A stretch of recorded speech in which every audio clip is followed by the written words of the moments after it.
that is close to our hearts. Now, let's proceed. So maybe in the chat box, please type your name, also where you're from. Yeah. So we also have participants or participants coming from Baguio, from Davao. Wow. Okay. All over the country then. Okay. So proceed. So yes, we are from the management, Masters in Development Management, and I am with Carlo and Miles, and we are students of Masters in Development Management, but we focus on impact first investing. And the impact first investing allowed us to really understand what are really the opportunities for us to invest, but or to help social enterprises, but also to look at what should be the priorities in terms of investment.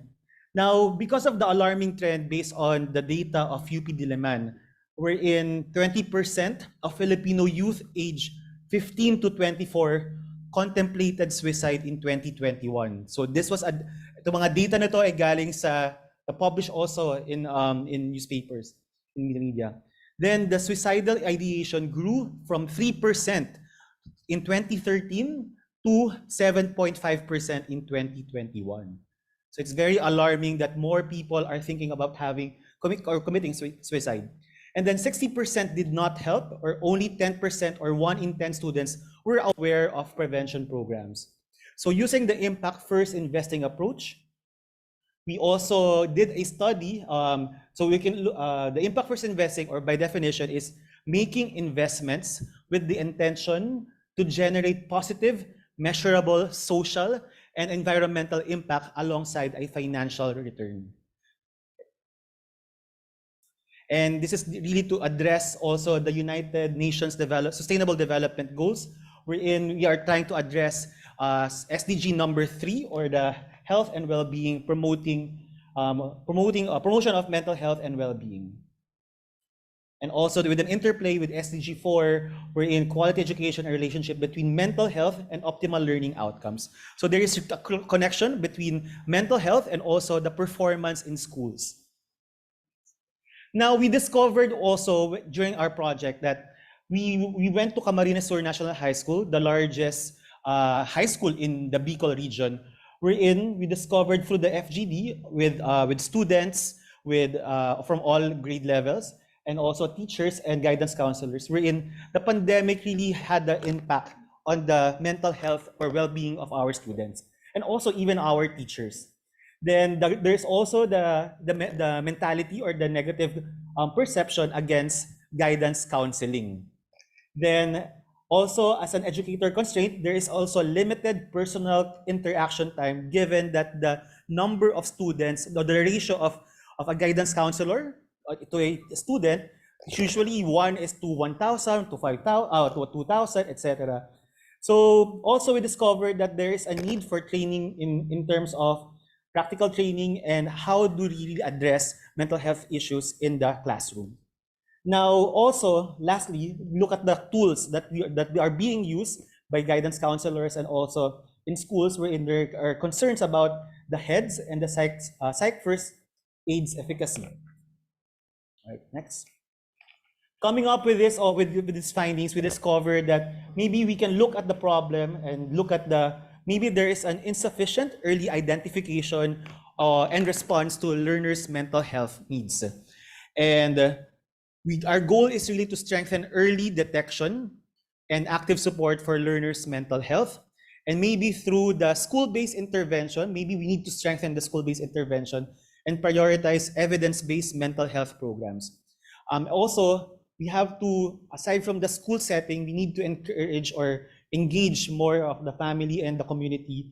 So because when we also found out in our research that there are students who are really afraid to tell their parents, even their classmates, about their mental health situation, or are they sure that what are they feeling also, or is it really a mental health concern? So our target, or maybe that's why we developed this framework, wherein we look at it's called Safe Mind conceptual framework, wherein we look at the screening part, when there is a proactive surveillance with sustainable impact. So there is a need to prioritize investments for early detection so that we can reduce long-term societal and economic implications. Also, second one is the A, the ACT. So immediate response with measurable outcomes, wherein we have to channel resources to produce tangible positive changes for individuals and the community. The third one, the F, so SAFE. F is facilitate referral, wherein we have to streamline support systems with scalable solutions and also build an expansive network of mental health experts, ensuring timely and quality care. And lastly, for the SAFE framework, we have to educate or really empower awareness with the long-term return of investment, wherein we have to invest in evidence-based school programs for long-term societal benefits and stigmatize mental health for a cohesive community.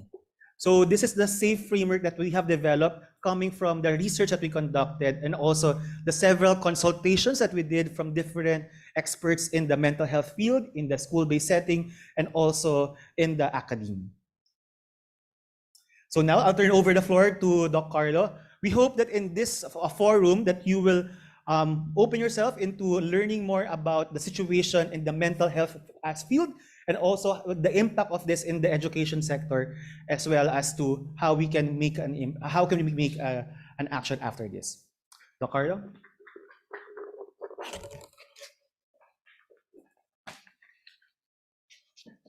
Okay, good afternoon, everybody. So efforts have been made by different sectors to address the mental health issues, but sustaining the initiatives is challenging due to the growing number of adolescents with mental health problems and the need for additional resources. The Safe Mind framework offers a comprehensive approach for additional resources.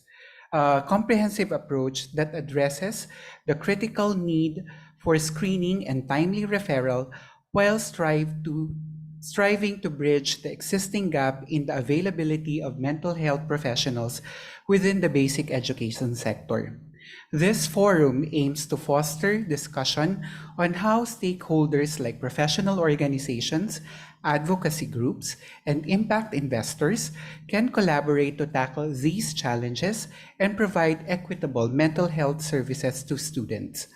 Inputs from the panelists and participants is vital to understanding the sector-specific issues and finding ways for impact investors to support sustainable mental health programs. The goal is to encourage collaboration at the intersection of these different mental health initiatives. So to introduce our keynote speaker, our keynote speaker is the Medical Center Chief of the National Center for Mental Health. He received his Bachelor of Science in Medical Technology from the University of Santo Tomas and his medical degree from the De La Salle University. He finished his residency training in psychiatry at the National Center for Mental Health. He is a diplomate of the Philippine Board of Psychiatry and a fellow of the Philippine Psychiatric Association. He became a supervising psychiatrist and was the head of the psychiatric emergency room, the outpatient department, and the detoxification unit. He was also a regular speaker of the Department of Health, Department of Education, and Department of Labor. In 2018, he became a member of the Task Force for the Development of the Implementing Rules and Regulation of the Mental Health Act of 2019. During the time when he was the chief of the Medical Professional Services for the community, he completed his Master's in Management major in Hospital Administration and was appointed as the Medical Center Chief in January of 2021. Let us all welcome Dr. Noel V. Reyes for his keynote address.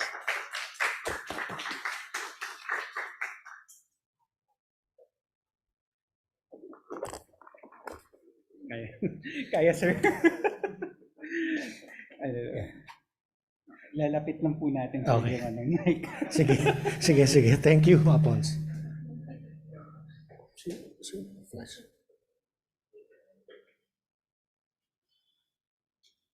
Right. Good afternoon. To the distinguished panelists, good afternoon po.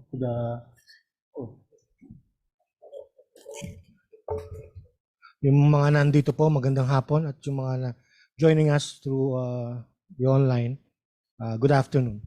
Now, before anything else, now allow me to express, of course, my utmost appreciation the organizers for, of course, inviting me to talk to you this afternoon. No, it is indeed timely. Well, in fact, in my opinion, no, the issue at hand is bordering already with urgency.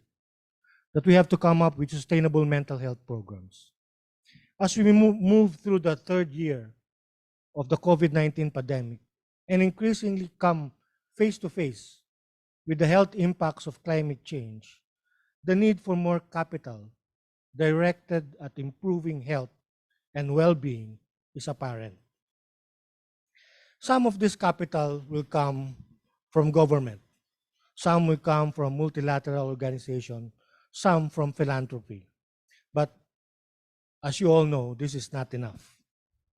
Impact investing would probably be the golden thread that can weave through the fabric of sustainable healthcare, patching the gaps left by traditional funding mechanisms.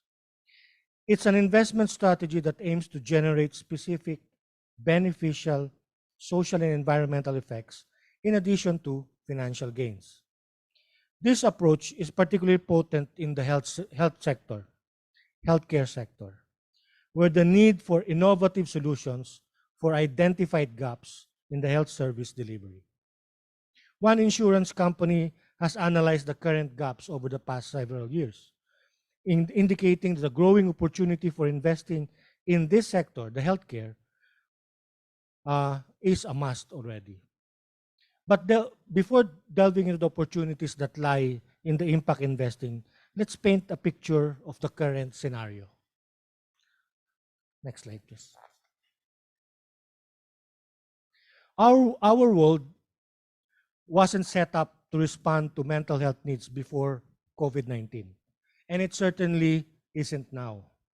It is estimated that there's 284 million and 265 million suffering from anxiety and depression, respectively. No? As mentioned by the introduction, suicide is the second leading cause of death among 15 to 29 years old globally. Yet only 2% of the health budgets are spent on mental health. No? These alarming statistics show that there's a crisis of inaction in terms of mental health all over the world. Next slide. We can see that here in our country, the government total expenditure to address mental health issues is at 0.22% in 2017. Next, with an allocated a mere 12.19 pesos per Filipino. Even the workforce, next slide, is reflective of the efforts being laid to address the situation. Can you imagine? There's 0.633 psychiatrists for every 1,000 Filipinos.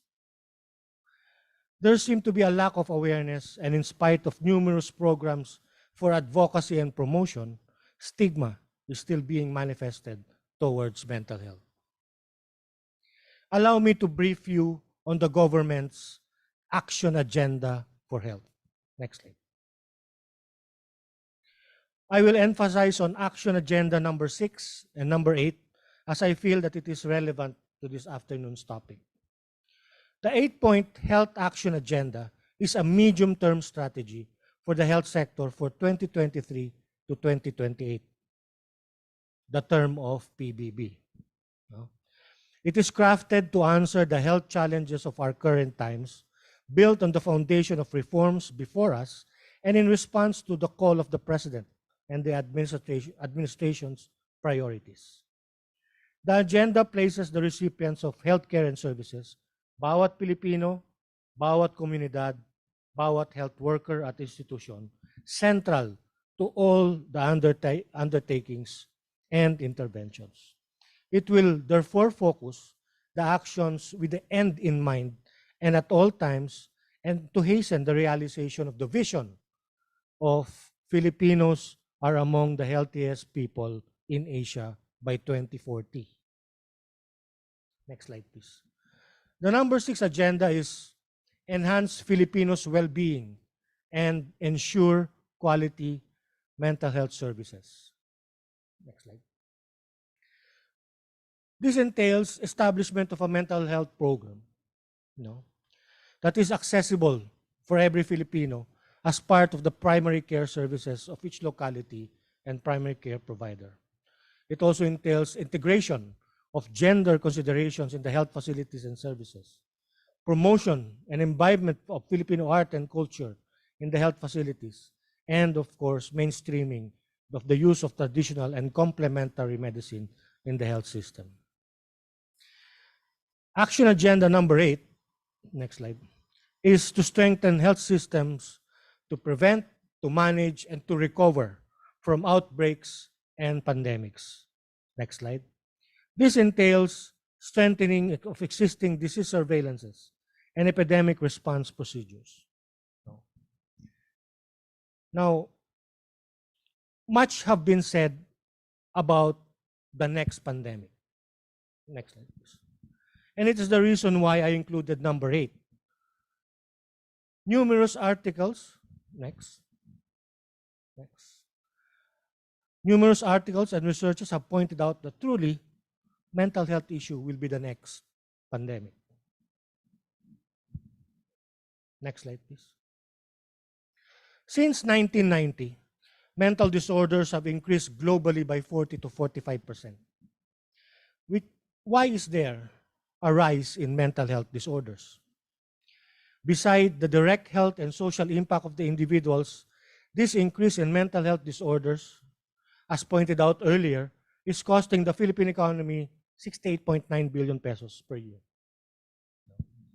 Next slide. The National Center for Mental Health 24/7 Crisis Hotline points to the same trend. Of course, COVID-19 happened, but upon careful analysis, majority of the reasons for calling is already beyond COVID-19. Over the past 4 years, the number of calls quadrupled. The red line is the total number of calls. The yellow is the suicide-related calls. For 2023, that is only up to August. So, medyo tataas pa as the year ends. No? So, if we analyze the age distribution of the callers, next slide, this result will be almost the same as other related literature on the onset of mental illness. One study pointed out that 44% of high school students reportedly being persistently sad and hopeless. Within 1 decade, suicide rates have tripled in the 10 to 24-year-olds. Could just imagine when I was 10 years old, suicide was never in my mind. No? But right now, our children now are thinking. No? Same. Next slide.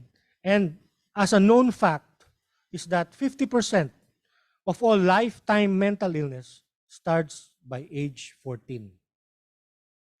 75% by age 25. This means that mental health can no longer be treated as an individualized problem, but rather as a widespread public health issue. Before we can arrive at a definitive answer on why there is such a rise in mental health issue in the past decade, we have to review and understand the causes of these disorders. Mental health disorders are incredibly complex, and there are many variations and combinations of factors that lead to these disorders. Next slide. They can range from biological factors to external social and environmental factors. Biological factors include genetics, chemical imbalances, and physical injury. For example, studies have shown that disorders like bipolar, depression, schizophrenia have genetic roots which can get passed down in the family. More external are the direct psychological factors tied to an individual's personal experience, the cognitive and affective traits like coping mechanism, coping skills, self-esteem, memory, and of course trauma. Poor self-esteem, for example, have shown to play a critical role in the development of depression, anxiety, and substance abuse. Next slide. Even further out are the social and environmental factors such as discrimination, poverty, pollution, displacement, food insecurity, etc. They can all have detrimental mental health impacts on a larger scale. For example, a study showed that people exposed to armed conflict, where they experience constant stress and trauma, are more vulnerable to develop a mental disorder. Slide. Some of these external factors can also interact with certain internal factors and put people at higher risk. For example, internal factors like age, gender, and race can interact with social factors like discrimination and poverty to increase the risk of developing mental problems. So now that we know the causes of mental disorders, which of these factors is behind the recent increase of mental disorders in the last 20, 30 years? Some biological factors like genetics and physical injury remain constant, so they can be ruled out. Next slide. But as we move towards the more external social and environmental factors, we see that there has been a lot of change in the past decade. These changes have played significant role in the increase of mental health issues today. Allow me to explore 4 areas of these social and environmental factors. Next slide. Right. Back. Yeah. Inequality. Over the years, next slide, the gap between the income of the top 10% and the bottom 50% of the country has almost doubled.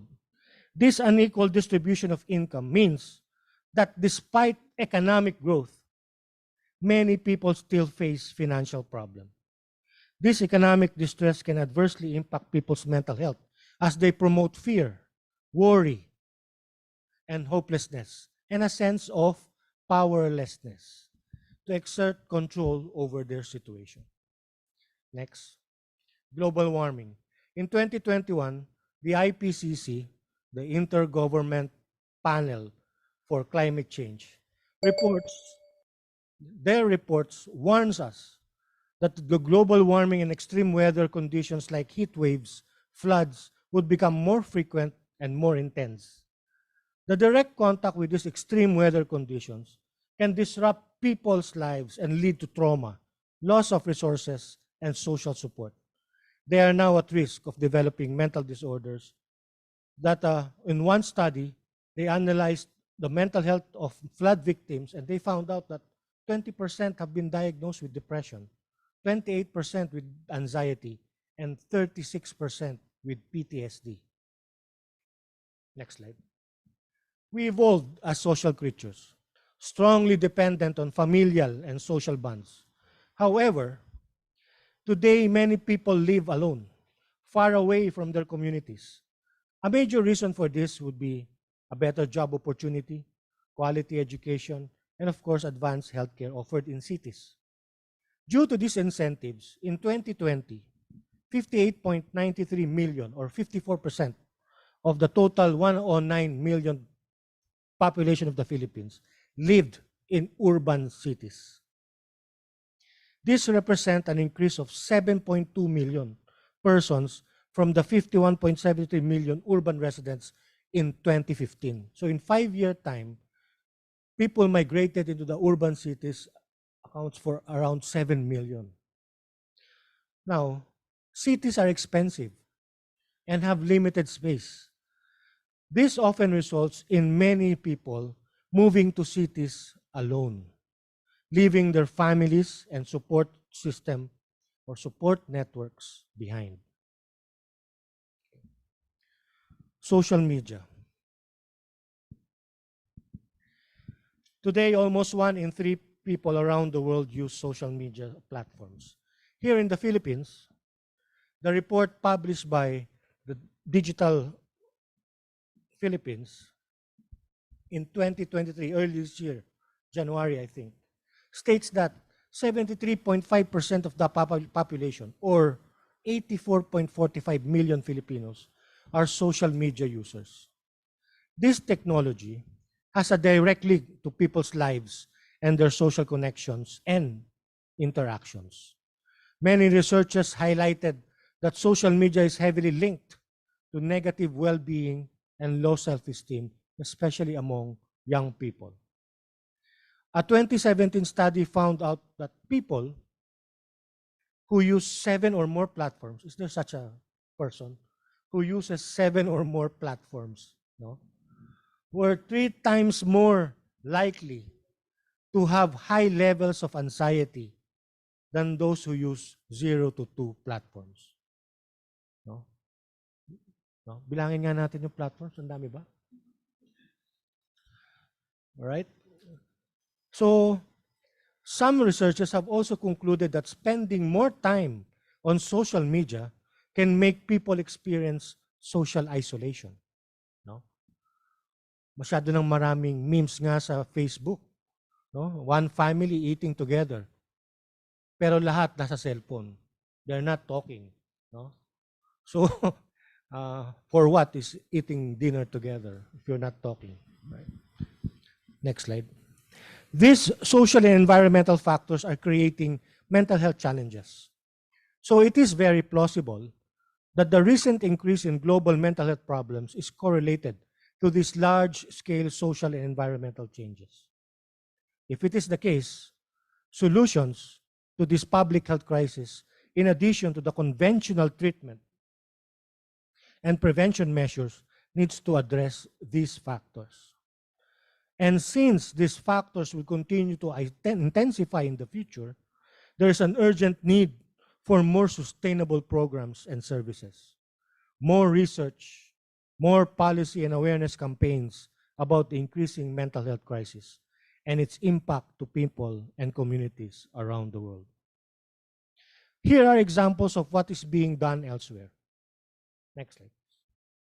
In Belize, they have the HAT initiative, Helping Adolescents Thrive, focuses on reduction of self-harm and substance abuse in adolescents. In Jordan, the EASE program, the Early Adolescent Skills for Emotion, which is a brief group psychological intervention for 10 to 14-year-old experiencing high distress. Cape Town in South Africa, the STARS Project, Sustainable Technology for Adolescents to Reduce Stress.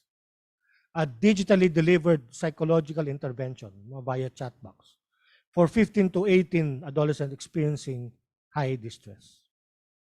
So this, from local community-based programs implementation to integrated strategies and all of society's approaches. So investing in mental health is not just the right thing to do. As experts have proven time and time again, it is also good for business. Businesses have the power to create real change through tackling workplace mental health and engaging in the global conversion around mental health in the workplace and beyond.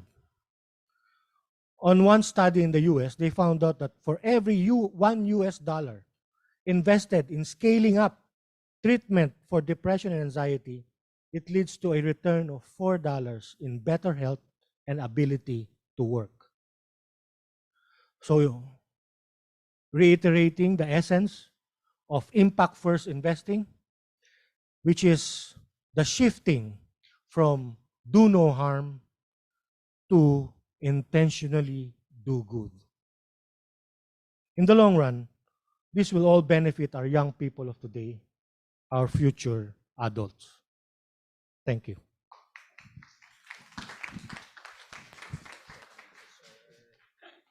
Thank you very much, Doc Noel, for that insightful message, insightful and comprehensive message on the state of mental health in our country, and as well as the need for impact-first investors to actually be of help in our efforts to sustain and scale the services that we provide for our in the basic education sector, not just in the basic education sector, but in the whole country as well. So, to streamline our agenda and make most of our time, We will begin by allowing each panelist to present their respective topics individually. Following these presentations, we will transition to the panel discussion phase. So for our first panelist, he is a fellow of the Philippine Psychiatric Association. He finished his medical degree at the Pamantasan ng Lungsod ng Maynila and his master's in public management, major in health systems and development from the Development Academy of the Philippines. He took his residency training in psychiatry at the National Center for Mental Health. With 12 years of government service, Dr. Boncajes has served both as a public servant and a psychiatrist. He is a respected subject matter expert on mental health and represented NCMH in various public forums. Currently, he leads the Office of the Special Concerns Unit, overseeing programs such as community-based capacity building and training, the NCMH Crisis Hotline, the Center for Wellness, the Mental Health Information System, and the Research Unit. His steady leadership is integral to the daily operations and growth of these units. He is also a member of the therapeutic community of NCMH and part of the technical working group of the Philippine Council for Mental Health and part of the development framework and plan for selective specialty centers for mental health of the Department of Health. Let us welcome Dr. Rodney Boncajes, who will discuss the challenges of community-based mental health programs.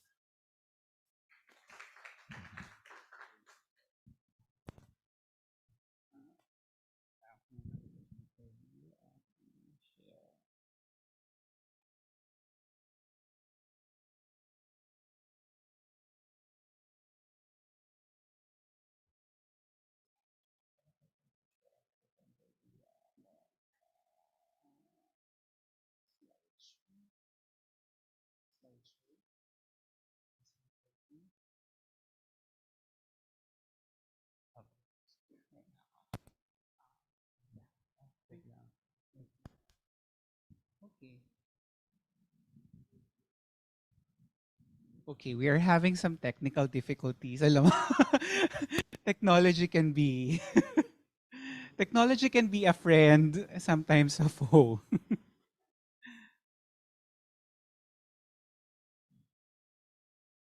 Okay, there we go.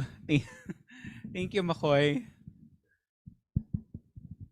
Isang malusog na hapon po sa inyong lahat, and thank you for the invitation to discuss the challenges of community-based mental health programs experienced by the NCMH or the National Center for Mental Health.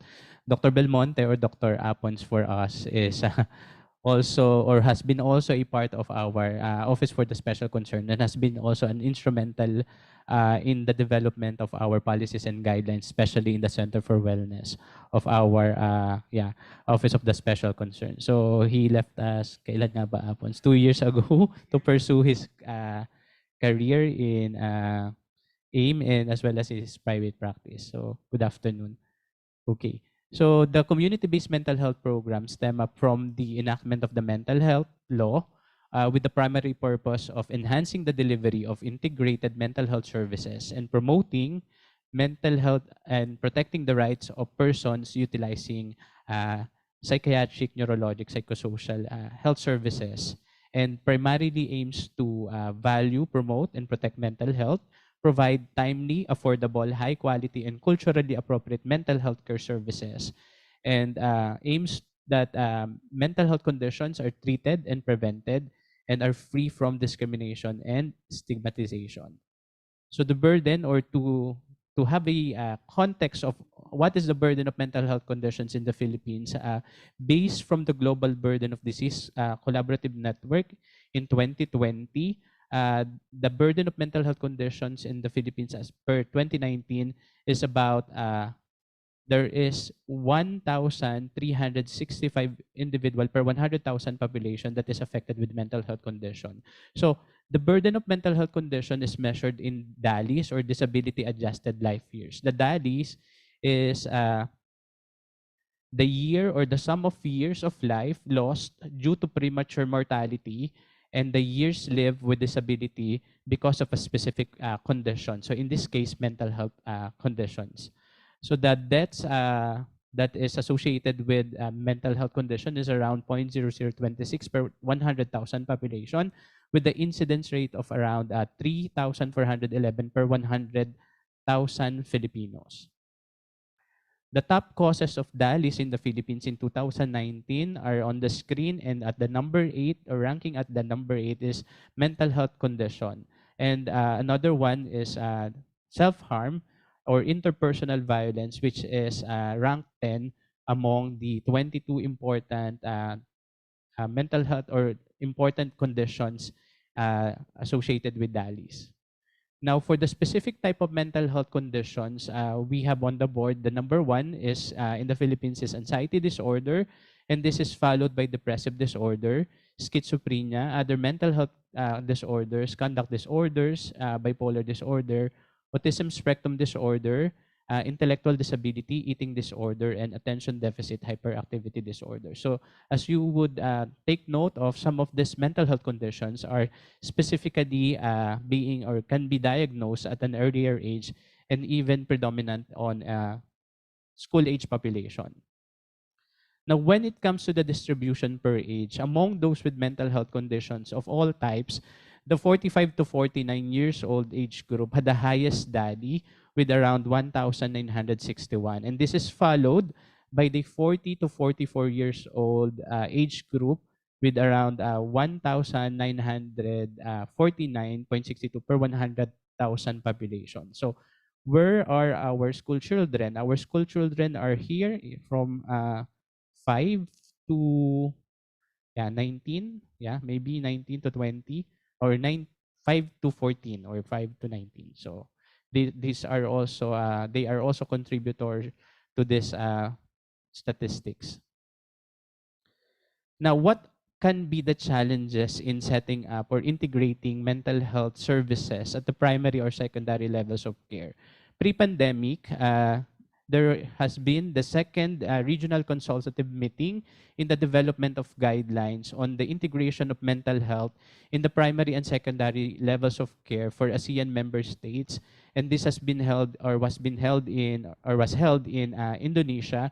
And they have identified that among the member or ASEAN member states, these are the common concerns or gap. And these gaps would include health system delivery, that would include stigma, the low mental health literacy of communities, incomprehensiveness in assessing mental health condition, the lack of access for homeless individual, the lack of facilities, the weak referral system, and so on. They have also identified the importance of a gap when it comes to human health workforce, such as the lack of staff, the limited general practitioner and nurses who are providing mental health services, the limited type of mental health workers, and the lack of competencies of non-specialists in identifying and providing early intervention for those individuals manifesting mental health conditions, among others.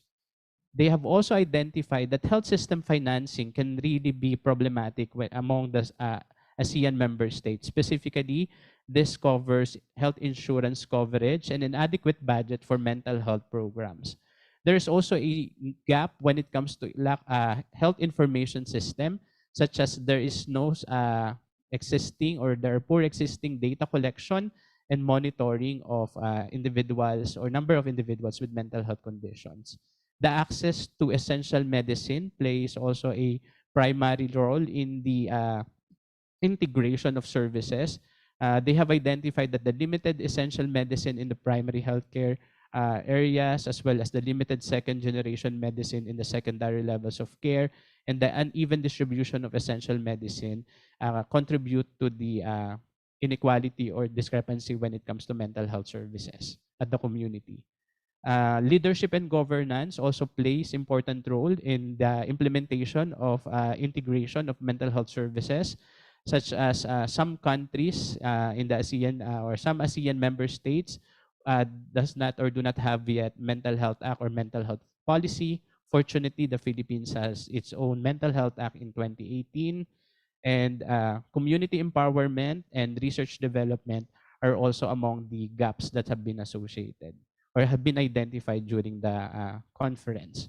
Now, Dr. Reyes has presented already the gaps when it comes to financing and mental health workforce. Now, I would like to focus on to the services that are available in the country when it comes to hospital-based or facility-based, specifically for the inpatient care. So at present, we only have one mental hospital, so that's the National Center for Mental Health, but there are other 84 psychiatric units that are attached to a general hospital. There are only 11 inpatient facility specifically providing services for adolescents and children, and one forensic inpatient unit. There are 59 residential care facilities. This is as of 2019.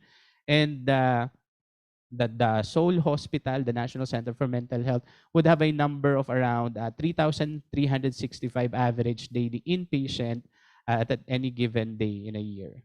Now, when it comes to outpatient care or outpatient services, there are 85 mental health outpatient facilities attached to a general hospital. 11 outpatient facilities would specifically provide mental health services for adolescents and children, and there is only one mental health daycare or treatment facility, while there are 119 community-based or non-hospital mental health outpatient facilities. With the gaps in the facilities providing mental health services, the Department of Health released the Department Order 2021-001, specifically on the designation of selected DOH hospital as specialty centers for various conditions, including mental health. So posted on the screen are the 19 or the 23 hospitals designated as National Specialty Center, Advanced Comprehensive Centers, and Basic Comprehensive Centers for Mental Health. So as you can see, there are 9 Advanced Comprehensive Centers that will be established in CAR, Region 2, 3, 5, 6, 7, 8, 9, and 11, while the rest of the regions would have their Basic Comprehensive Centers. So this put NCMH, which is at NCR, as the National Specialty Center for Mental Health. However, the implementation of this designated mental health centers will be implemented in in tranches in such a way that the expected full functionality of these health centers or mental health centers will be expected by 2025. Now, going to the community-based mental health programs, there's specific provisions in the Mental Health Act that would support the establishment of community-based mental health care facilities, specifically Section 15 and Section 16, which states that the community or mental health services at the community level should be provided by a responsive primary healthcare service which shall be developed and integrated as part of the basic health services at the appropriate level of care, be it at the municipality, city, or barangay level. Section 16 states that community-based mental health care facilities should be supported by the Department of Health when it comes to fund in establishing and assisting the operation of this community-based mental health care facilities. On the other hand, certain provisions such as Section 25 is focusing on the capacity building, reorientation, and training of those individuals who will man the facility. There's specific provision in Mental Health Act, Section 27, focusing on the capacity building of the barangay healthcare workers, giving emphasis on the importance of their roles in providing community care or mental health care at their specific localities. Now, the same concern or the same gap has been identified when it comes to the implementation of mental or community-based mental health services in the Philippines. This is what I have mentioned earlier.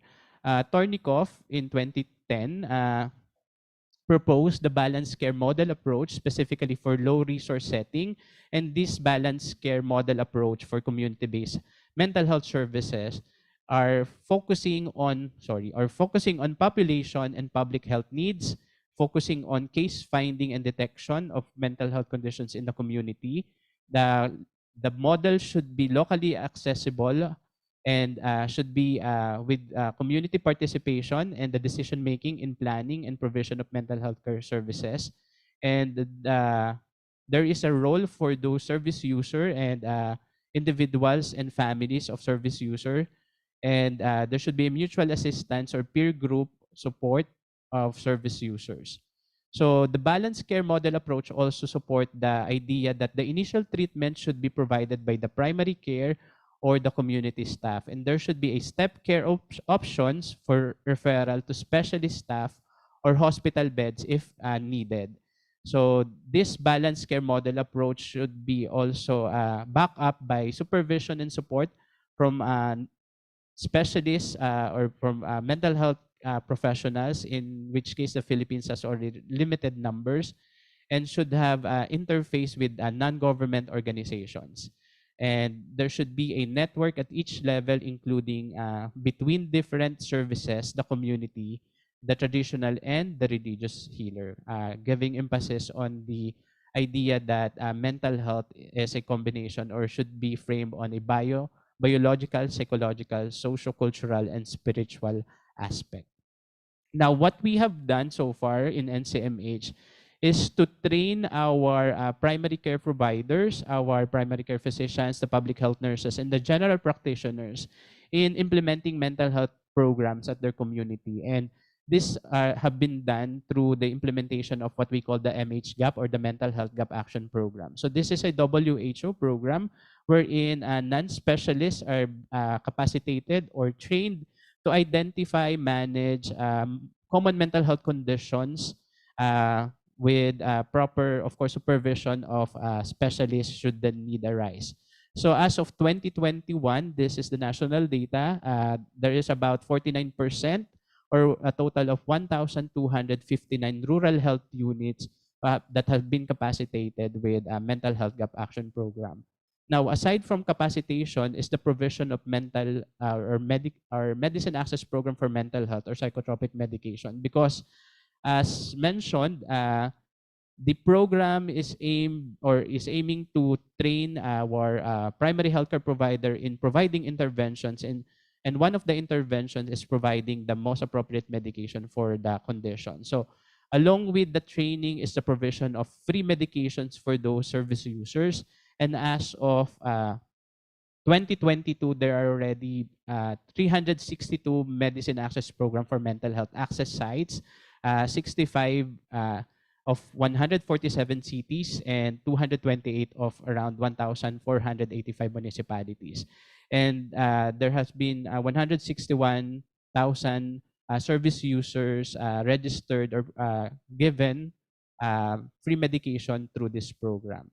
Now, aside from focusing on the integrating community or integrating mental health at the community level, we also have, or the National Center for Mental Health also have this national NCMH crisis hotline together with the Department of Health.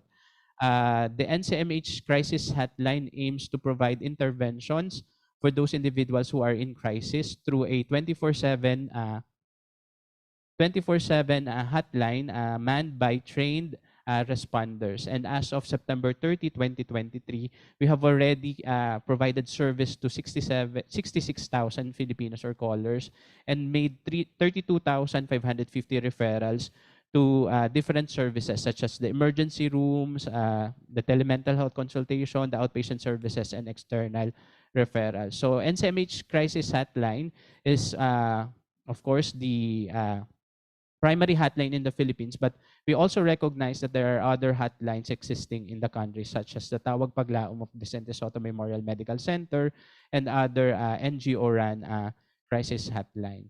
Now, along with the capacitation of the advanced comprehensive and basic comprehensive centers for mental health is also the training on establishing their own crisis hotline.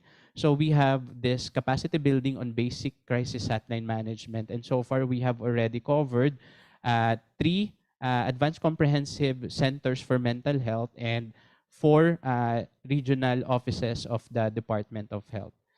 We also focus not only on the interventions when it comes to suicide prevention and integration of mental health services at the community, but we are also focusing on the readiness of the individuals in responding to disasters and to emergencies. Our Center for Wellness has also been contributory to the 5,000 people having trained with mental health psychosocial support or MHPSS. Okay. So what can be or what have been the key requirements for a somehow successful community-based mental health program? So we have identified the following as key factors in having yeah, a good community-based mental health program. One is the careful preliminary situational analysis or needs assessment. We recognize that each community would have different needs, and this can be influenced by their current status, the strengths of the levels of cares that they have, their existing health system, and the community context. We also recognize that there's a need to build on existing networks or structures and human resources because we have limited numbers of specialists at the moment, and we also have limited numbers of fund to hire new people. So we need to build on the existing human resources. Funding can be very, very challenging, but there's really a need to shift or redistribute the funds from maybe tertiary to secondary and primary levels of care, or at the most is make new funds available. There should be clear delineation of mental health conditions or disorders because non-specialists can only identify few targeted mental health conditions that can be treated at the primary care level, and this should be supported with simplified requirements for providing psychotropic medications and, of course, capacity building for them to be more proficient and skilled in providing the services. Human resources and training competencies, of course, uninterrupted supplies of medication, supervision and support of primary healthcare staff, uh, intersectoral approach and link with community services, both formal and informal. And lastly is an efficient way of recording, reporting, and evaluating and monitoring the efficiency and effectiveness of the community-based mental health program. Okay. So to wrap up, mental health workers and professionals can be instrumental in fostering comprehensive, individual-focused mental health approach in various settings, be it at the community, at the school, or the workplace, by providing their expertise, support, and collaboration, thereby helping to create a more mentally healthy and supportive environment for everyone. So by providing leadership and expertise in these areas, our mental health workers and professionals can help ensure that setting-based mental health programs are grounded in scientific knowledge, effective in promoting positive outcomes for everyone, and responsive to unique challenges within the different settings or environment. So maraming salamat po.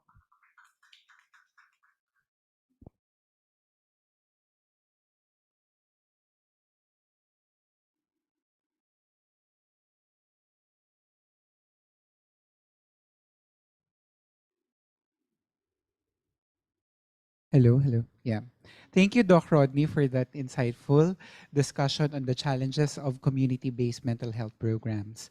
No, for our second panelist, she is a multifaceted professional with an extensive background in education, psychology, and counseling. She served as the Vice President for Academic Affairs at the Philippine Normal University and held various leadership positions within the university, including the Dean of College of Arts and Sciences. Dr. Hines is a registered guidance counselor and psychologist, contributing significantly to the field through her involvement with CHED technical committees as a PRC CPD Council member. Beyond her educational roles, Dr. Hines is a prolific writer of textbooks, a project manager, and a sought-after speaker. She has a rich history of leadership in professional organizations, having held positions like the National Executive Vice President for State Universities and Colleges for Teachers Education Association and the founding president of the Philippine Association of Psychosocial Helping Professionals. She has also played vital roles in the Philippine Guidance Counseling Association. Dr. Hines holds a PhD in psychology from the University of Santo Tomas, an MA from the University of the Philippines, Diliman. She has further honed her expertise through postdoctoral training fellowships in various institutions, including those in Amsterdam and Germany. Additionally, she is a certified trainer in clinical counseling supervision awarded by the Australian Counseling Association. Let us welcome Dr. Adelaida Hines, who will discuss the challenges of mental health professionals in the basic education sector. Additionally, Dr. Hines is one of those people who played a pivotal role when we developed the partnership for the teleconsultation program of the NCMH Crisis Hotline during the height of the pandemic. So it was through their help that we were able to develop such an endeavor. And I do extend my warmest, sincerest gratitude for the partnership that we had when I was still NCMH Crisis Hotline. Dr. Hines, you may have now the floor. Maraming salamat po, Dr. Pons Abelmonte. And I'm very much honored to be here with you. In front of me are all specialists, no, in the field of mental health, because you are all mental health professionals. Okay, so I was given the task to give the challenges of mental health professionals in basic education specifically. So it is therefore in this context that I have yet to operationally define what a mental health professional, no, is all about, no? Because for others, they would find mental health professional as exactly the same as a helping professional. In which case, according to RA 11036, there are just 5 groups of people who should be considered as mental health professionals. And that is in the definition of terms, section 4 of our law, 11036, and specifically articulated in the IRR, implementing rules and regulations of the same law. So anyway, what would be the people or a group of people included as mental health professionals? Of course, the first is the medical practitioners, medical doctors, no? And included to that would be the psychiatrists, be it adolescent or child psychiatrists. And then the next one are the psychologists, the social workers, the nurses, and then, of course, the guidance counselors, and any other professionals who have been trained in mental health, no, activities. So that's the definition of mental health professionals, no, according to our law, 2018, no? So what about the challenges, no, of the mental health professionals in basic education? So we have to be aware that in basic education or in the school setting for that matter, the guidance counselors are the prime movers in the school setting.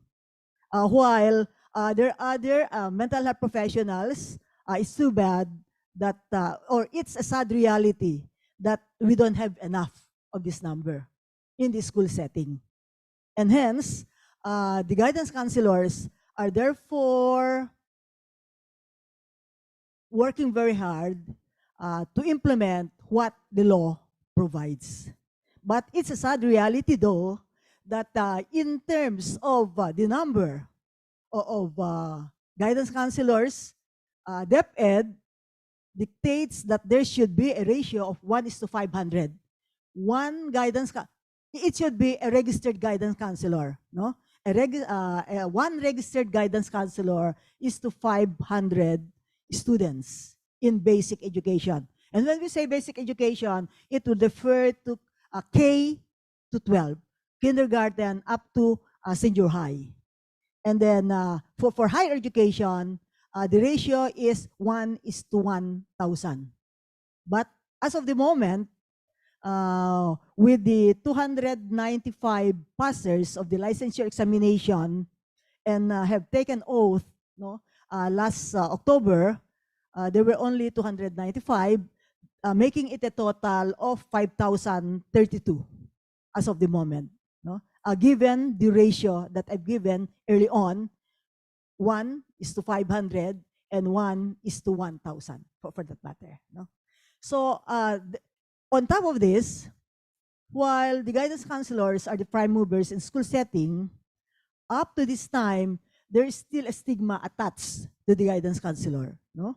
They would perceive the guidance counselor na panakot and would be equalized to that of a prefect of discipline, in which case it is the exact opposite. And that's one big challenge that we want to put across, na hindi kami mga halimaw. So, to exaggerate, no? But of course, no, we don't know what had happened in the past that we were given this impression. But we are trying our best, though, no, to be exemplifying what a true registered guidance counselor should be.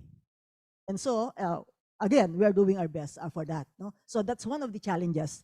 Kulang na nga, tigre pa ang tingin sa amin. But of course, no, to be made for, to be more fair, in the private setting, gumaganda na. No? The depression now is now becoming positive. But in some public schools, it's still a problem. Why? Because instead of doing counseling supervision, what has been normally done is still on administrative. Yung mga paperworks, no, who are absent, who are present, and so all of this. Not on our main duty, supposedly, in counseling and in guidance counseling, no, and guiding our learners, for that matter. So that would be another challenge. And of course, other challenge is, like what I mentioned early on, again, the law tells us that there should be a complementation of the mental health professionals, be it in the school setting, be it in the workplace, or be it in the community. But again, in school setting, we have only an item, limited item, for guidance counselors. While there are a limited number of guidance counselors also, no, even the registered guidance counselor would not be that attractive to avail of the plantilla position in public schools, item as guidance counselor. Why? Because the salary is too low. No? Guidance counselors are just practical. No? We need to eat also. No? And yet, the requirement to become a guidance counselor is MA, and the salary is that of a bachelor's degree graduate. So you could see some kind of injustices though. And again, I would say that that's another challenge. The other challenge is for us to do capacity building for teachers. Because of the dearth of guidance counselors, we have to maximize the presence of teachers. And we've started doing that. And in doing it, in support, I saw our director here of Unilab, no, because we really are needing, no, personnel to help the guidance counselor deliver what is expected of them, no, in a school setting, especially in junior and senior high, in partnership with Unilab. Ma'am Lily, no. Ano, nangangaw ka na yun, no? Yeah, is here, no? And we were able to develop 3 toolkits.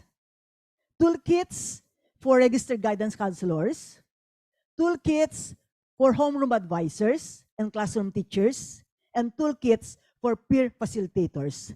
This was our way in addressing the dearth of guidance counselors. So through this toolkit, there's an instruction, a module on how our classroom teachers would help address the concerns of our students. So that's one. And also we have the toolkit for peer facilitators. In fact, we have a national organization which we call the Peer Organization of the Philippines, no, POP.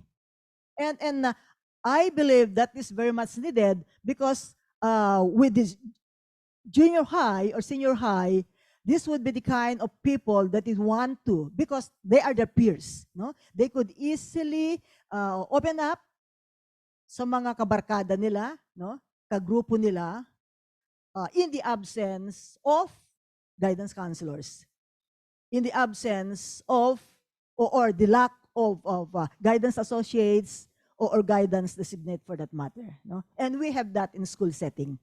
And then again, since we are lacking guidance counselors, no, we have this POP in school setting. And I think this is one of the things that we could do to maximize the presence of our peer organization in the Philippines. So we have organizations in basic education, in DepEd, together with higher education. No? There are 20 schools, just 20 schools in basic education who have POP, peer organization in the Philippines, but we have 88 in higher education, 88 universities and colleges, no, with CHED, who have this peer organization in the Philippines. Okay, so that is how we are trying to reach out to our students in terms of capacity building through the toolkits, no, capacity building for guidance associate, capacity building for teachers, and even those in the human resource office. Okay, and the other challenge is how to attract or how to convince the present leadership of the basic education. Of course, again, stipulated in our law. I think that is in section 24 and 25. Ginawa ko ng Biblia, no, ang Mental Health Act of 20, no, of 11036. That's why I know where the section, no, that there should be a collaboration, there should be a complementation between and among the mental health professionals, no, in heightening awareness of mental health, in preventing, no, mental health conditions and mental health disorders, and in promoting mental health, and also giving intervention, no, therapeutic intervention to cases, no, with mental health conditions or mental health disorders. Okay, so in this case, we have TAP. And we, as an organization, I belong, no, I am the current president now of the Philippine Guidance and Counseling Association, and we have 31 local chapters, 31 PGCA local chapters spread out in the Philippines. And this is one big major advocacy on mental health. And normally, no, each of these chapters. In fact, I just came from Cebu last night, and the very team also is on mental health, specifically on evidence-based practices in handling trauma. You have a foreigner, no, who have undertaken, no, this training, and it's a 3-day thing, no, so it's still related to mental health. Okay, so. Again, going back to leadership and governance, we're trying to reach out to all heads of institutions in basic education, the principal or the head teacher for that matter, in order for them not to be more oriented of what this mental health program is all about. And of course, with the guidance counselors in schools in place, we have the normal guidance program, but integrated to it is the mental health program. Okay, mental health program for our students, and mental health program including learners with diverse, no, with diverse culture, or shall we say the special, no, learners, no, or learners with special needs, no. So we have incorporated that as part of the mental health program. So it's not just the regular learners, but we were able to include inclusivity and diversity in the mental health program as part of the bigger umbrella of the guidance program of each school in basic education. Okay? And of course, the challenge there is how to monitor it, because we have already implemented it. And of course, prior to the development of the mental health program, as part of the umbrella of the guidance program, was this needs assessment. We did needs assessment already, in order that the kind of mental health program in each of the schools would be what are very much needed in relation to mental health. We've done that, needs assessment. But the more challenge now is to monitor and then eventually to have them be evaluated at the end of the day. Okay. Another challenge that we are facing is the conduct of research. Research in school setting, especially in basic education, is not that much welcome. But in higher education, yes, because that's one of the areas. In higher education, we have teaching and learning, we have extension, community service, we have research. But in basic education, research is not so much embraced yet. So hence, that's one of the concerns in basic education, for us to capacitate them, to give them, to upskill them in terms of the competence in doing research. Yung kahit mga simple research lang, because what we tell our guidance counselors with the help of the psychometricians, is to simply gather all data what is in the guidance office. That alone, data in the guidance office, in cases, in learners' cases, not just in mental health, are kept in the guidance center, in the guidance office. And so we encourage them to make use of this data, simply playing with variables, to come up with research. And we also have started upskilling guidance counselors in basic education on qualitative research. And we do believe that qualitative research is very much needed also to add on to what is quantitative, that are seen in the guidance center. Okay. So I think I believe these are some of the challenges that we have yet to face. And of course, one of the challenges is how to sustain such program, especially in private basic education. Why? In some basic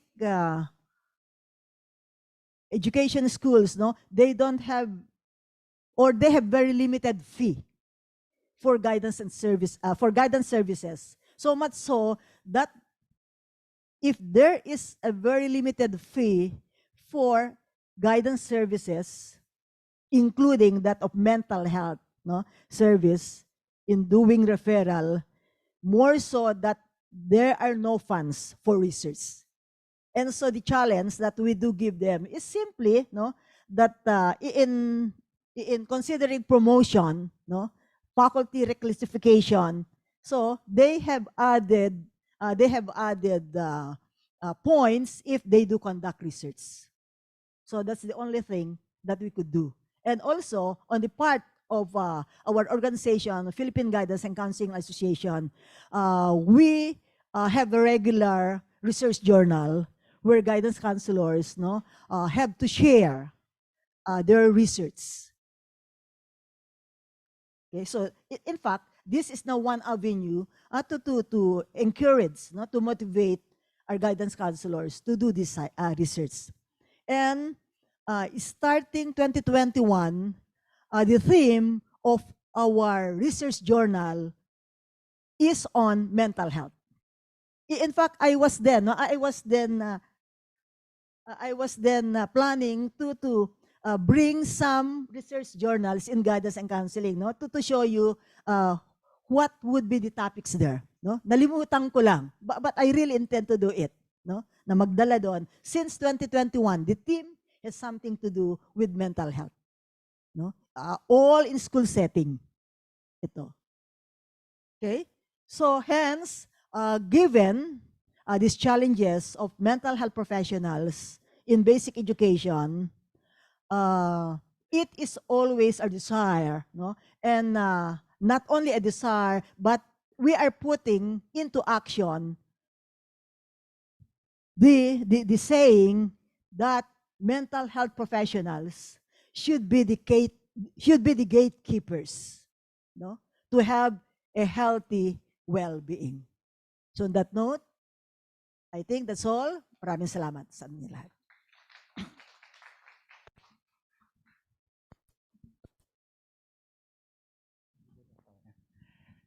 So last but not the least, our third panelist is a notable figure in the health and biotech sectors. As the health lead at Ignite Impact Fund, a Philippine-focused impact investment fund, she directs funding to high impact ventures. She's also a senior partner of Upscale Innovation Hub at the University of the Philippines, a founding member of the Gender Lens Investment Council, and advises DOST PCHRD. Her extensive background in public health innovation includes serving as a doctor to the barrio and working with the University of the Philippines National Telehealth Center. In 2018, she founded the biomedical device startup Veris Tech. Additionally, KM has been a panelist and advisor for various startup incubation programs, both domestically and internationally. She led the Helia Castillo Awards for research in social innovation in health training program successfully for 2 runs and volunteers as a mentor at Techstars Startup Weekend Manila. Her academic qualification includes Doctor of Medicine degree from the University of the Philippines Intramed program and a master's in public management with a focus on health systems and development from the Development Academy of the Philippines. KM has further honed her expertise through training from institutions like our institution, the Asian Institute of Management, the University of Oxford, and the UK Royal Academy of Engineering and the Asia Venture Philanthropy Network. Let us welcome Dr. K.M. Magtubo, who will discuss the role of impact first investing in sustaining and scaling mental health initiatives in the basic education sector. Dr. K.M. Thank you. Thank you very much for having me. I think I have a presentation. Did you send it? Yeah. So while they're loading, thank you very much for having me. My name is KM. I'm a medical doctor, currently practices investment. So I feel like I'm learning much more by being here in the practice, but hopefully I can contribute something to the discussion from the lens of impact investing. So while they're looking for the presentation that I sent them earlier, I feel like we should do parang a disambiguation of terms. You know? So impact investing, I feel like it's a term that's been tossed around the last couple of years, especially with the rise of the COVID-19 pandemic and the deluge of capital into social services, right? Healthcare, welfare, etc. So when we say, ayan, ang saya, diba? Ayan, I was prepared. Sige, can we go full screen and then go to the next slide, please? I believe in you. There, and then let's go to the next slide. So why did impact investing come about? So impact investing is a response to the need for capital in addressing the SDGs. So the last 10 years, we figured out that the SDG funding gap is a lot. It's 2.5 trillion US dollars, right? And then specific sectors that are critical to the SDGs, like healthcare, consist 40% of that gap. Furthermore, next slide, we also figured out that the global financial market is worth $700 billion US dollars. So if we could just align even 1.1% of the global money, of all the money circulating in capital markets all over the world, we will achieve the SDGs. This is basically the mission of impact investing, is to realign all that capital into things that create impact, right? So next slide. As the introduction earlier said, impact investing is investing in companies, organizations, and funds with the intention to generate measurable social and environmental impact. And as I said, there's a lot of terminology that comes along with impact investing. There's ESG investing, social finance, venture philanthropy, impact financing. Don't worry, because even us as practitioners don't agree on where the terms end and merge, right? So it's an emerging discipline. What we understand is there are two basic components. So first is investment. So there has to be an exchange of funds, right? Investment in companies, organizations, and funds. So in entities. So we don't put money in projects or people or it has to be an organization or a company or a fund, and there has to be measurable impact. So this is parang the key component of impact investing as opposed to regular investing is the demonstration of effect, the demonstration of impact. We are very, very concerned with measuring and monitoring and demonstrating that your dollar value equates to this much turning of the needle towards the better direction for the SDGs, right? Next slide, please. So when we think of impact investing, who is an impact investor, who is not an impact investor? So again, there are a lot of terms and a lot of debate, but the way that I like to look at it is as a spectrum of capital. So on the y-axis, if you think about when you invest, what is your expected financial return? So what profit are you looking at? And on the x-axis, what is the outcome or the impact that you're looking at?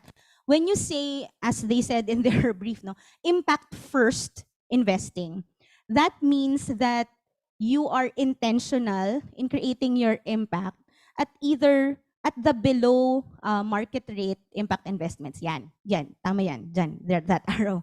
So that means na, if it means na you take lesser profit, right, that's okay, as long as you get more impact. Right? Now, I highlighted the one above it, which is intentional market rate impact investments, which means you want the most profit that you can have and the most impact that you can have as well, right? Because most impact investors would align themselves in that box, not actually the below market rate impact investing, right? So there are fewer impact first, profit second investors in the field than there are impact and business together, right? Impact and profit together.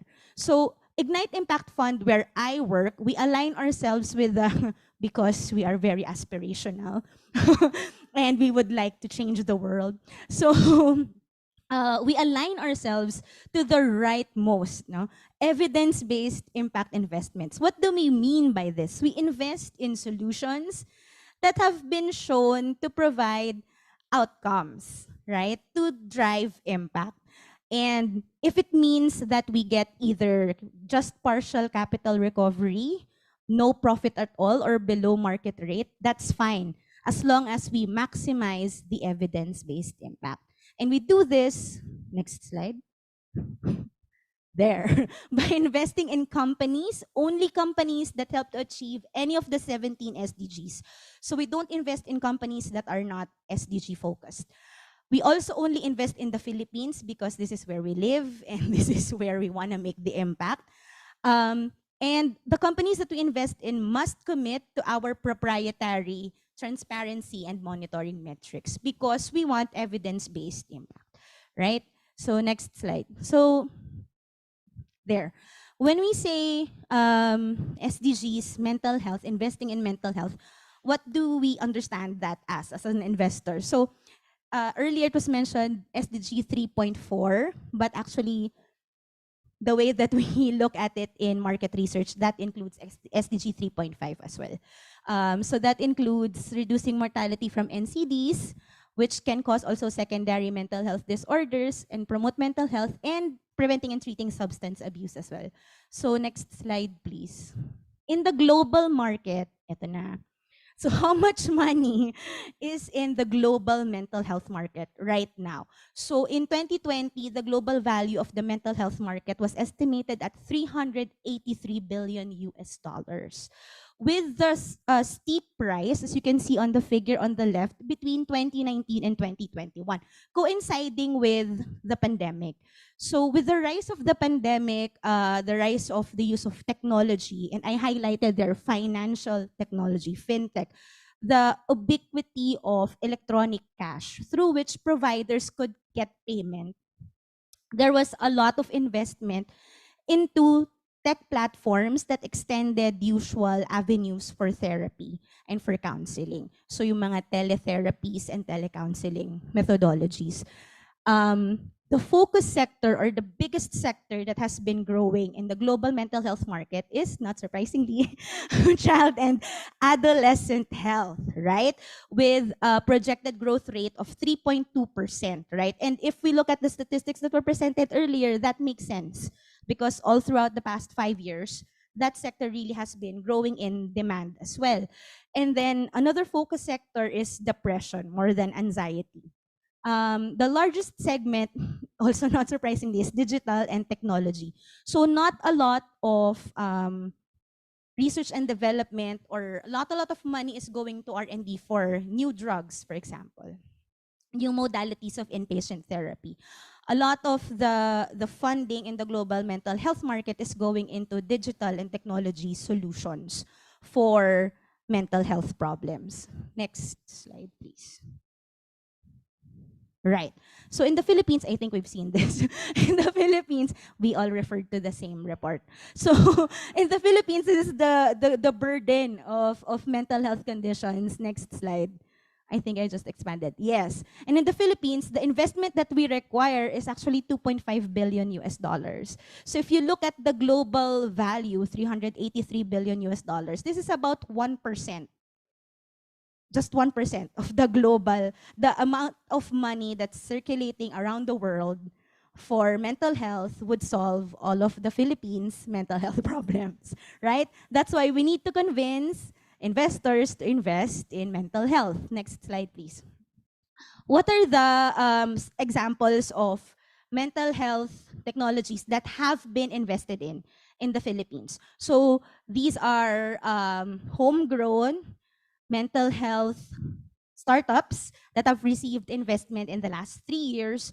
So Empath is a teletherapy platform. Aruga is actually homegrown from MSIB students from AIM, proud. Infinite Care is mental health care for your workforce. So they partner with businesses to provide mental health support to their employees, and mind you, is essentially the same.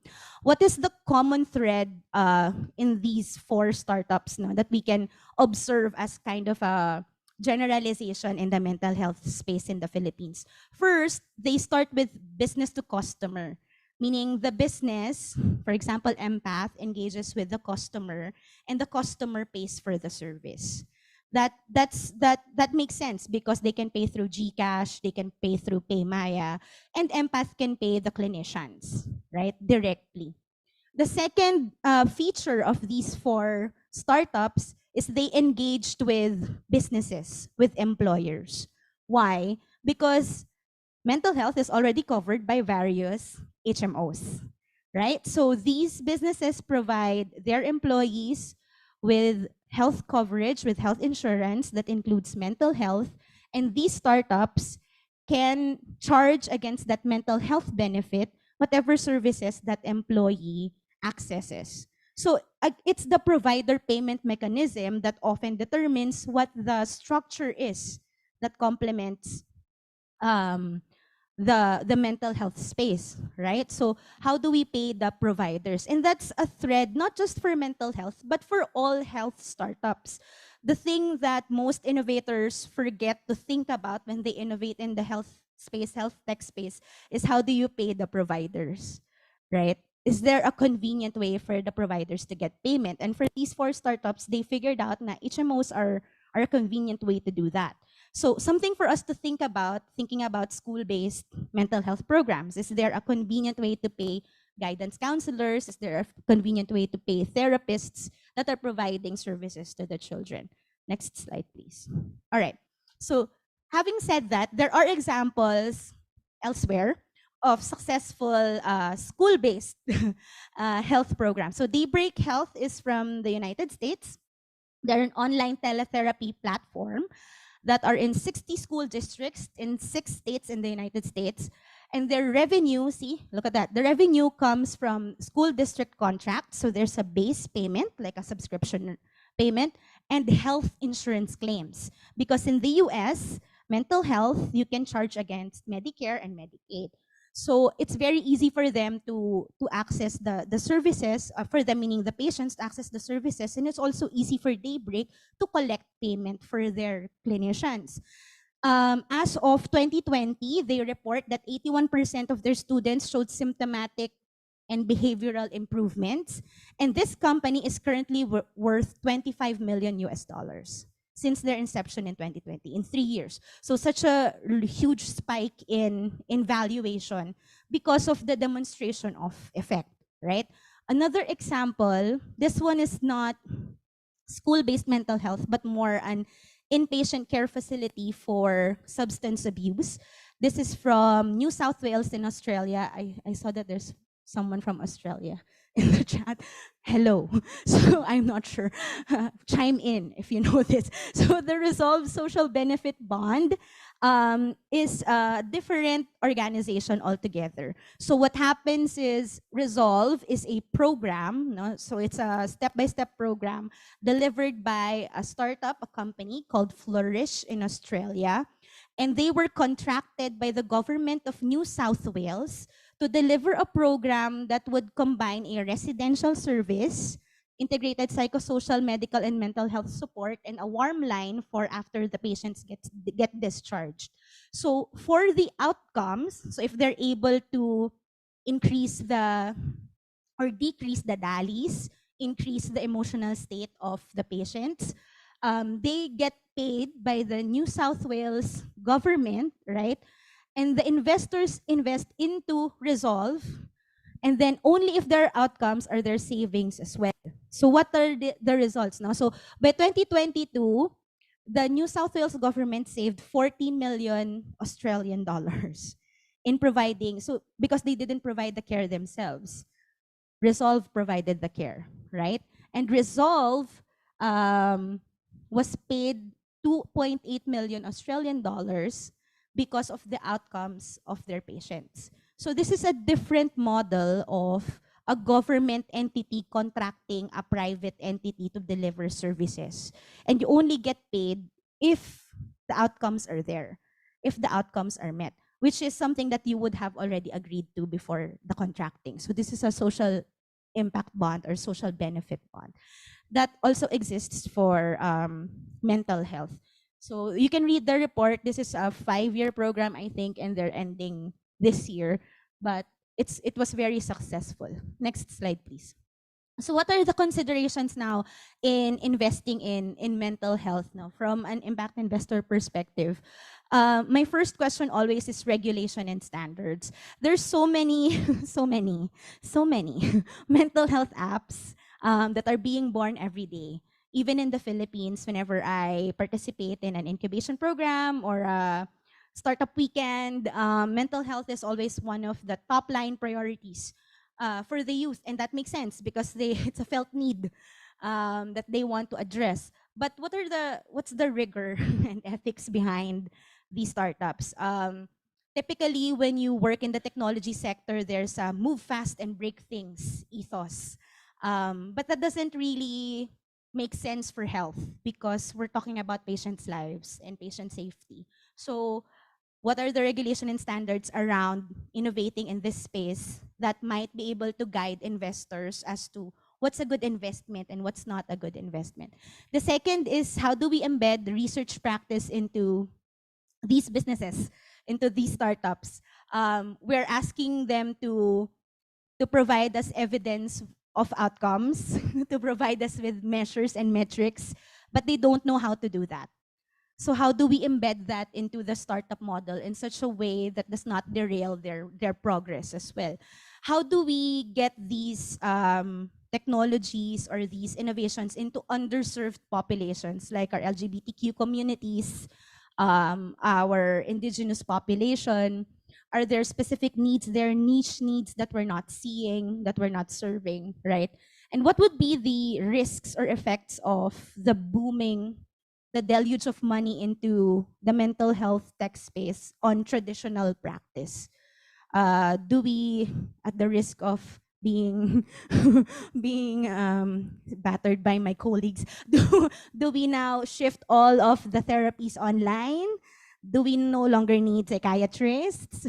What will happen now, right? So these are some of the considerations that I would like for everyone and us to explore.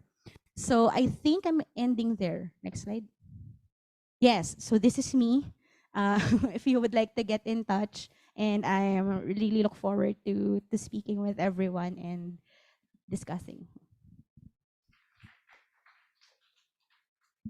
Okay, thank you very much, Dr. K. and Magtubo. And it's good that you were able to touch on the mental health applications that are currently present and proliferating in the mental health ecosystem, no? And a lot of things that are presently in the presently being questioned right now is the ethical standards of these mental health applications. We we do have a lot, and we are seeing a lot more even abroad. However, the research component of these applications are always put into question because there aren't a lot of um, evidence-based um evidence-based uh, research, no, that will tell us that these applications are effective. These applications are actually doing what it is supposed to do. Okay, let me invite all of our panelists. No, unfortunately, we have our fourth panelist. Sorry, uh, we unfortunately Doc Asek Galban is not able to is unable to come here right now because he's in the Senate, and there is a budget hearing. If I'm, yeah, he's in the Senate right now. However, we have a uh, very good mix of panelists right with me, Dr. Bongkahes, Dr. Ines, and Dr. Magtubo, who will join me here in front.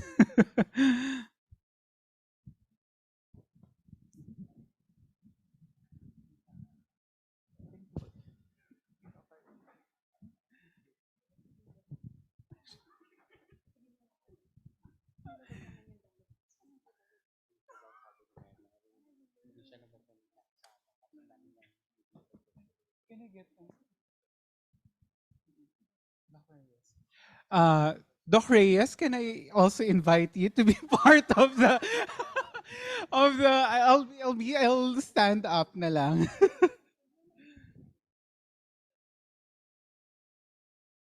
To be part of the panel as well.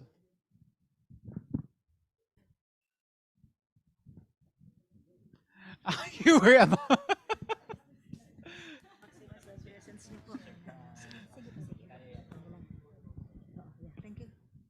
Okay, let me ask. Um, let us take off with the proliferation of mental health applications because there are a lot. We have been seeing a lot of mental health applications, and even with applications right now, with Aruga. Aruga is a mental health application, no? And where do we draw the line in terms of when we are discussing the ethical consideration for these applications?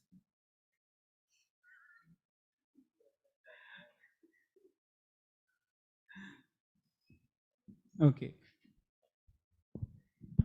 Rodney? I am thinking as my thinking hat now is a technical working group of the Philippine Council for Mental Health. Kasi this has been brought to the council, I think, several times that yeah, there are many apps regarding mental health. The problem now or the concern is about the regulation or maybe standardization of the content because we have been experiencing the impact of this app. Kasi for example, we are still practicing psychiatrists.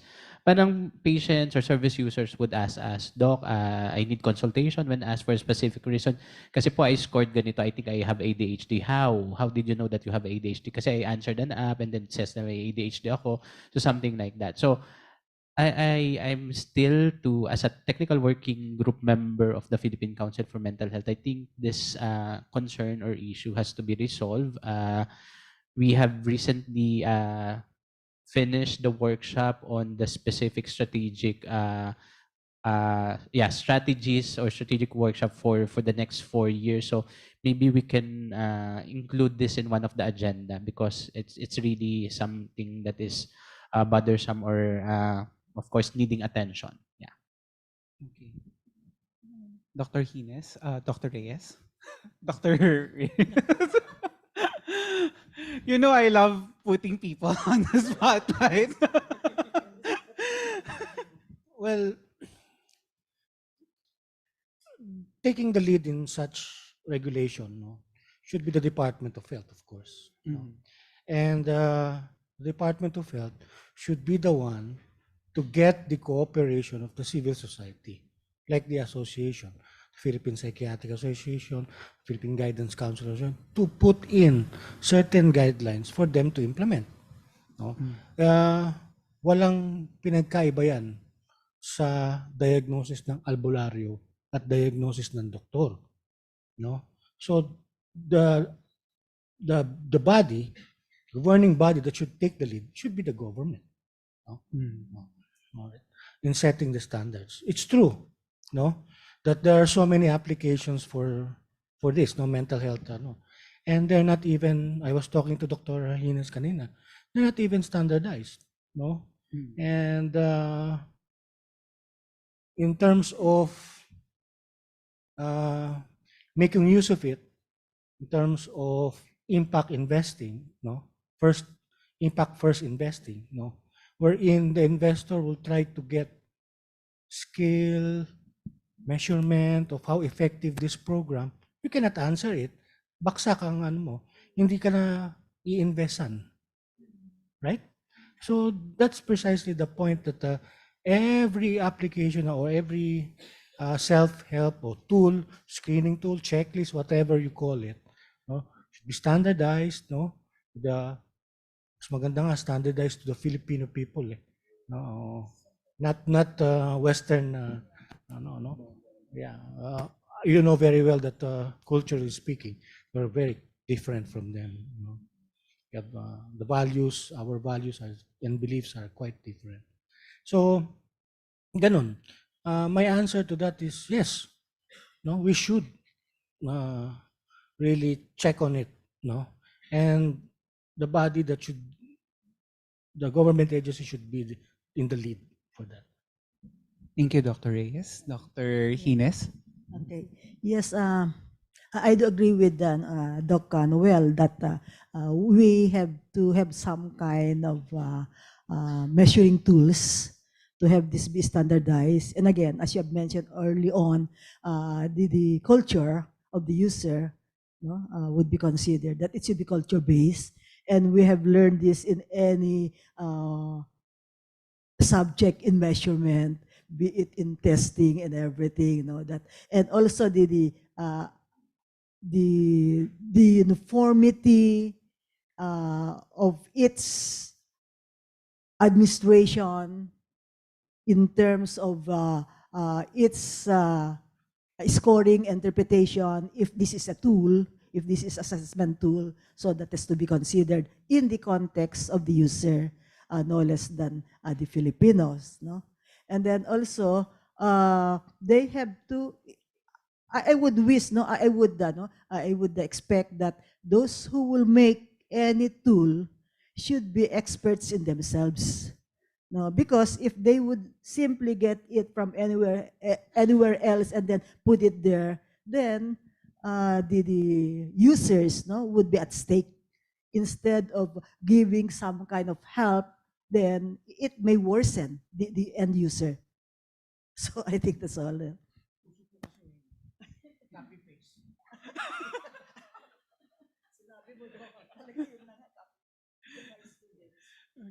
Dr. KM? Yeah, I guess nothing to add except siguro I might address the innovators themselves, no. Just to make to impress the point that regulation is not the enemy of innovation.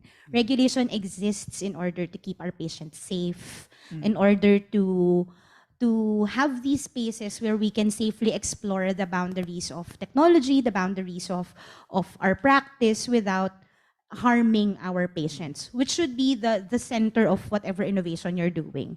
So while we're talking about, you know, regulating, innovating in the telemental health space or in the digital mental health space, don't think that we're stifling your instincts or your stifling your right to innovate. It's what we're concerned about is ultimately what you should be concerned about, which is patient safety, right? So yeah, yun lang. Just in case may innovators Yes. nakikinig. Yes. And a follow-up question on that, no? Most of what Dr. KM you have presented, the mental health applications you have presented, are more on the here, especially here in the Philippines, they are more concentrated on the working age group, the young adult, no? And we haven't, I have yet to see uh, uh, mental health application or a mental health group wherein they focus mostly on the adolescents, no, and most of them are in the business to customer, no, is a business to customer type of approach or ethical, or somehow do we need to have a business to business approach in dealing with school-based mental health programs, specifically if it is started by an impact in a company that is gearing towards these kinds of interventions. Well, there are many layers to that question. No? Is B2C more ethical than B2B? Is B2B more ethical? I don't think the form of the business determines the ethics of the business, right? It's ethical if it conforms to Conforms to the- ethical standards, right? I think the advantage kasi of making it B2C is that your obligations to the user are stated in the end user license agreement, the EULA, and nobody reads that, right? So you just click accept, I accept, continue with the service. Have you read Yes. that on your iPhones or your smartphones?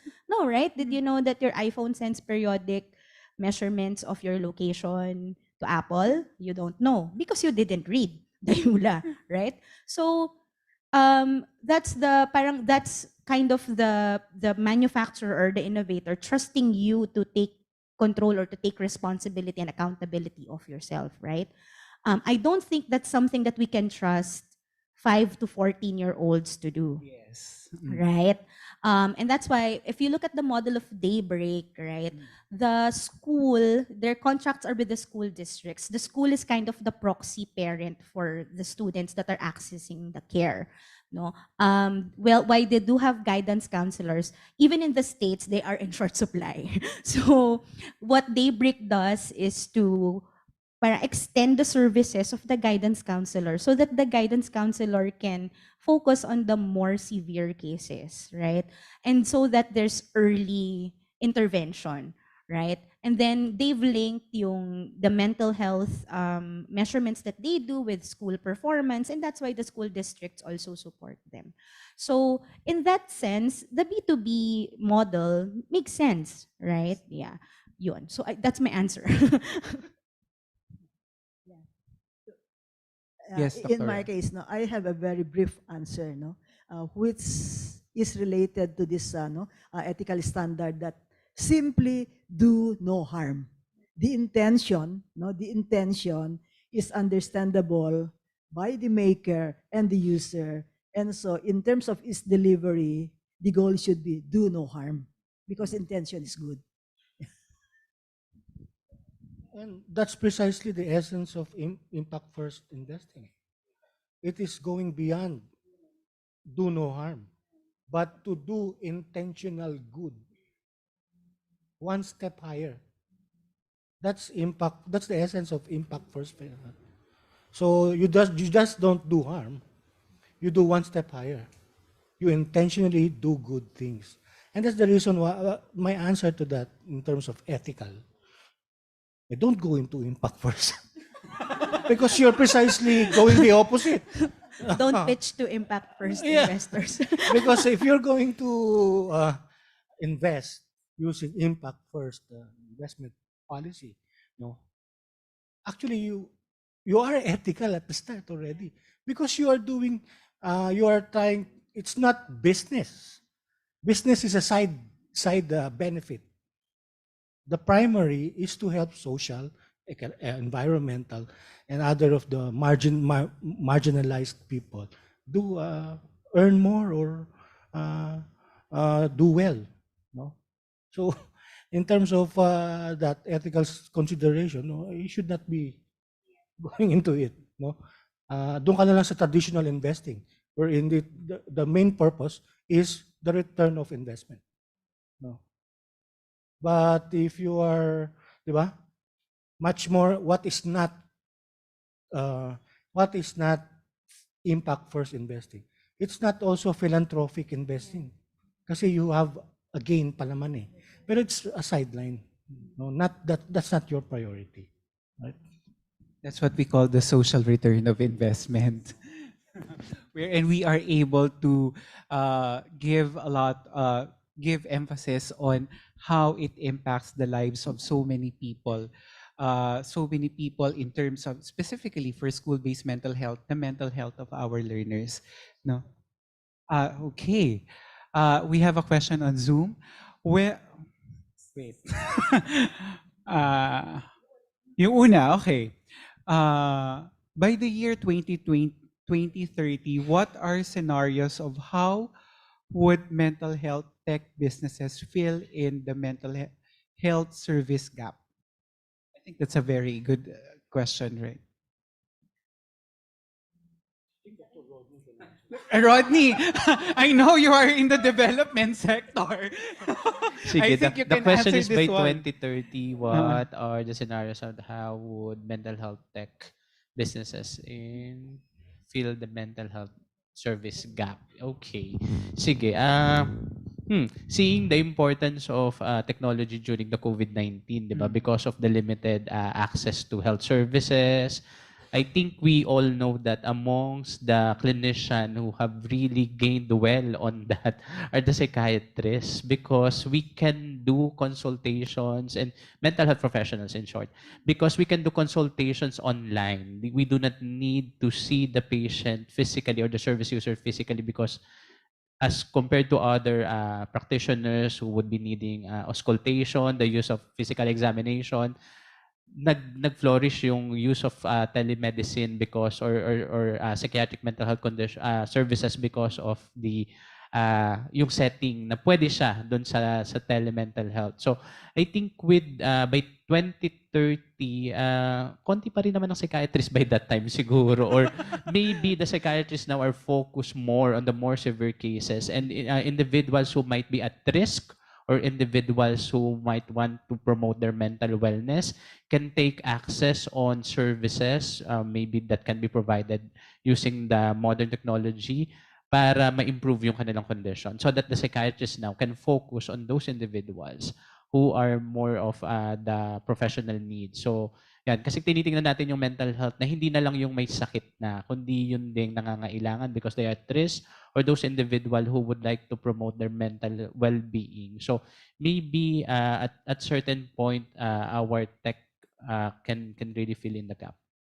Yes, Dr. Ako, Ian. may sagot ako dito because I cut this from my from my presentation to keep it 10 minutes. 3 trends are arising. Okay, so first one is in digital mental health, the use of artificial intelligence.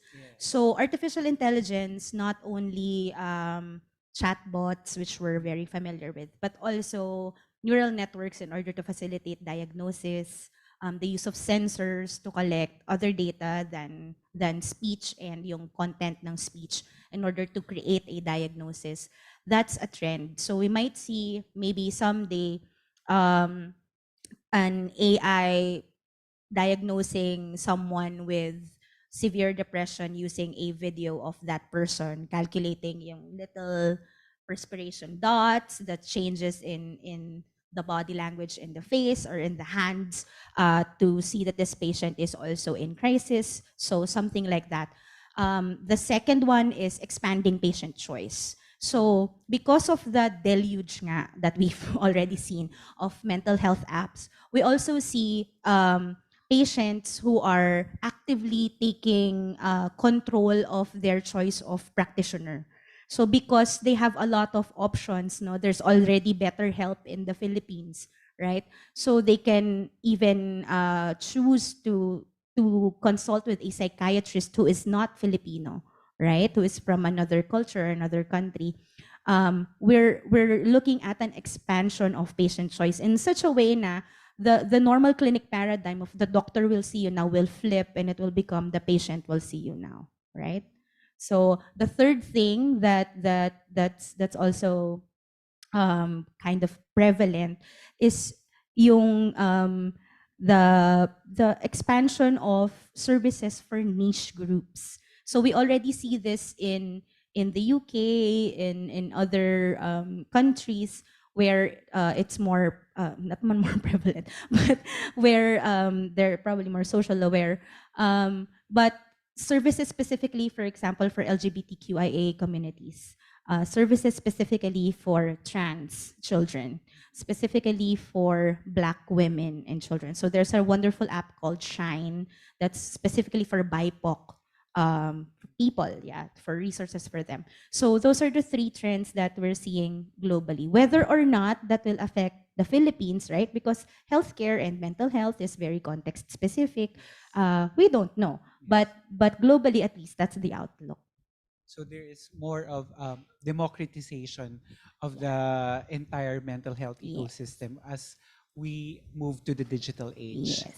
Now, another question I have in mind. No, most of the mental health applications are in the intervention space. No, I would like to touch base on how about on the primary and secondary levels of care. Primary level of care is on the promotion and well, we have this promotion prevention, and then the secondary level of care we have screening and the referral system.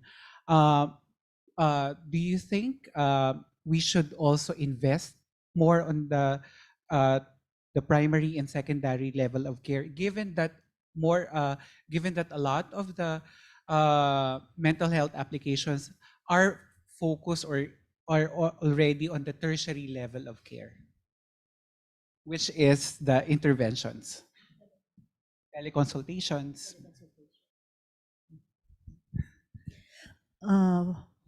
The way I look at it, no, as we progress, no, year by year, and probably going beyond 2030, primary and secondary is in order. Yeah, yeah, it would be, no, in place. But in terms of intervention, probably it's something personal on me that while we could do a lot of medication, from the use of pharmacology and all of these things, no, but that to me personally, the human touch is another thing. So if there could be a balance between what is in the intermediate and the person to person, specifically in the showing of emotions, no, the touch, no, because a lot of researchers would guide us that human touch is something different. So to me, there should be a balance of this. While this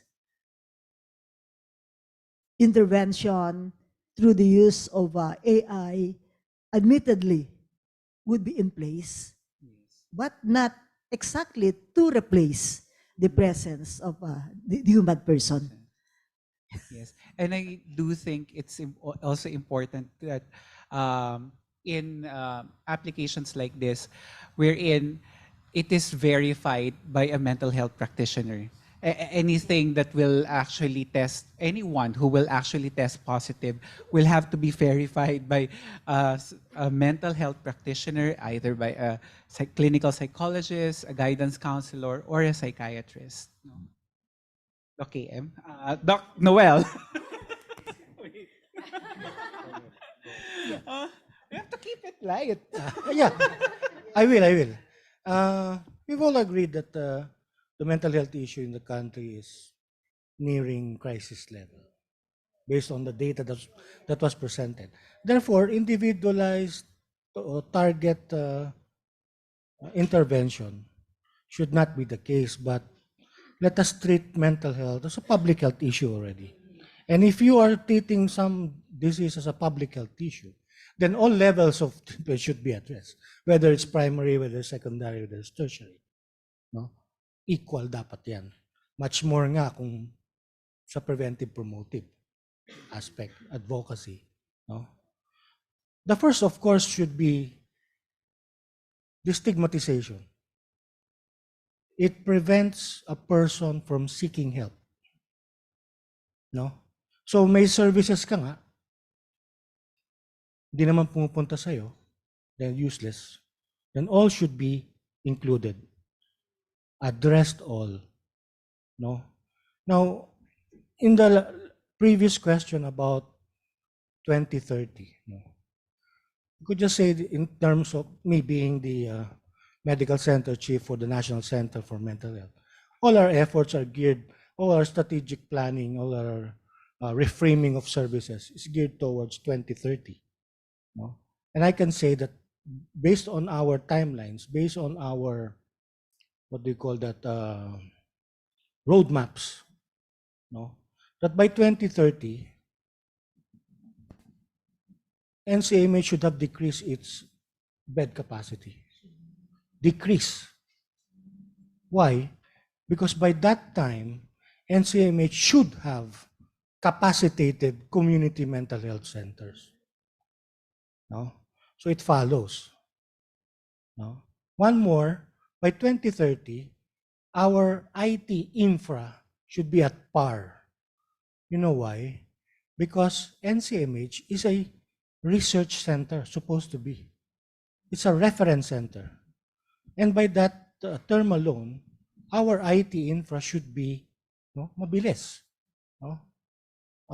We are supposed to be a repository of research in terms of mental health researches. So by 2030, that's our target. Any policy, any program, or any initiative, for that matter, would be coming from a question, right?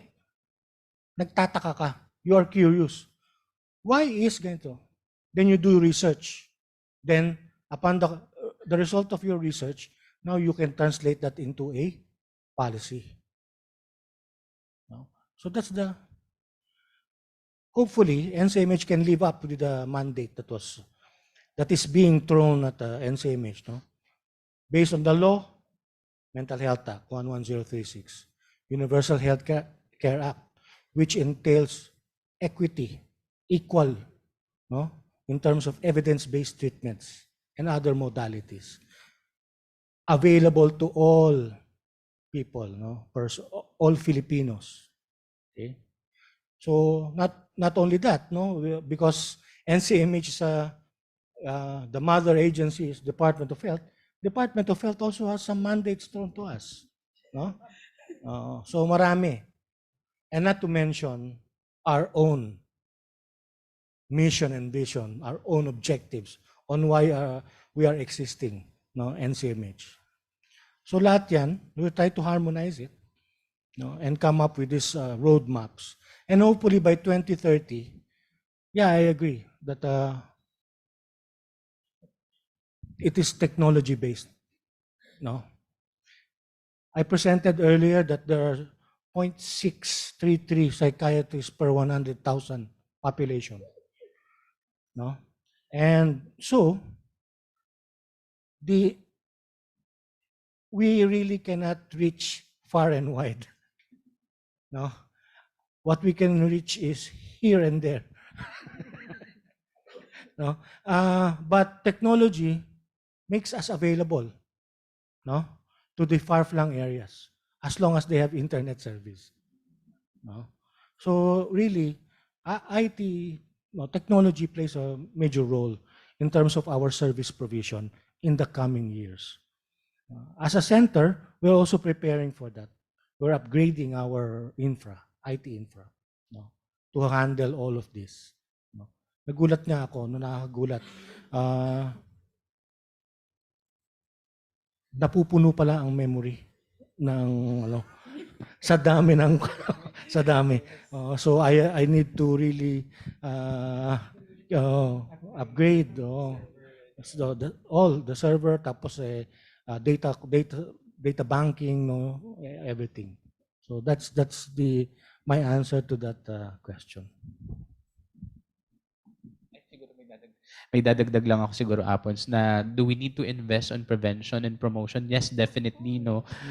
If you would see mental health conditions, only a part of the population would have certain conditions at a given time, but the majority of the Filipino people would really need to improve on mental health literacy.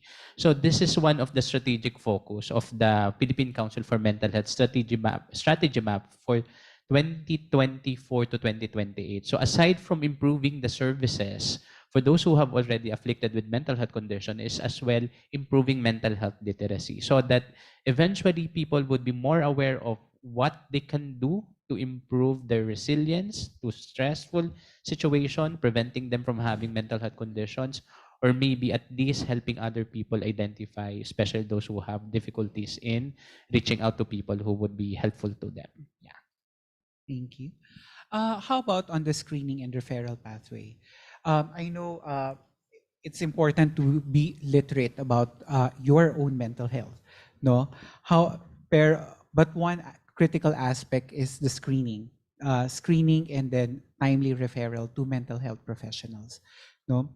How ready is the mental health ecosystem for interventions like this? Especially if we are going to make it a tech-based, web-based app. Yeah, one of the initiatives of the National Center for Mental Health is the genomics study. No, if you're asking about screening, is anybody familiar with newborn screening? You have a child. So upon birth, they're being extracted blood for newborn screening. Diyan malalaman kung lactose intolerant, kung congenital, all right. Now, the NCMH now is undergoing collaboration with the Philippine Genome Society, wherein sample is being discussed, which sample, hair, blood, tissue, what else, whatever, and to find out markers for psychiatric conditions. If you have TB markers at birth that you're going to be prone to pulmonary tuberculosis, sooner or later we'll have some markers identified for depression, for anxiety, no? So for screening, like newborn screening, na automatic yan at all panganakan, no? Pwede rin natin gawin yon sa psychiatry. One more thing, kasi both yan no, yung genomics, no, for screening. And the other one is finding out which treatment you would benefit from the most. No? If you're diagnosed with depression and you do your genome line, no, makikita natin what antidepressant would be very best for you. So both ways. No? NCMH is already starting up, no, starting that up, no, with the collaboration with the Philippine Genome Society Council pala. Thank you. Rodney? Yung sinasabi ni Sir kanina is more on the syempre health-based institution, no? Health-based, Pero when on it the comes to community. screening, it's more of an inter agency collaboration and everything. Kasi for example, when we are looking on the settings, there is mental health at the community setting. There is mental health at the learning institution setting. There are mental health at the workplace setting, and then mental health facility based. So when it comes to readiness, ay wala si Asik Galban eh. Siya na siya yung magsasabi ng readiness You'll be the one to answer this ng if ng it was DepEd, here. di ba? Pero yun nga, kasama din sa mga pinag-uusapan ng council is the capacitation or the improving of mental health literacy would include arming our professionals, be it at the academe, at the workplace, or at the community of this learnings or kung paano yung mag-screen. Kasi sabi nga natin, screening and identification kasi the rest of the work would be on the specialist or on the practitioner, di ba? Pero the screening as the one of the basic na kailangan, this is more of a population-based intervention. Ano siya, talagang everyone. It should not be the sole responsibility of the Department of Health or the medical professionals, but must be an inner capacity of other people as well, especially those in the workplace, in the academy, or even in the community.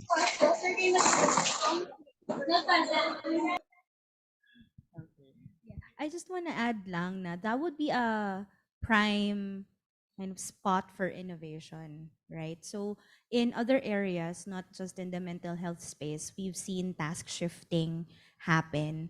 No, so for example, like midwives and nurses are able to diagnose hypertension and refer accordingly, or diagnose that this person is at risk for HIV and refer for testing accordingly.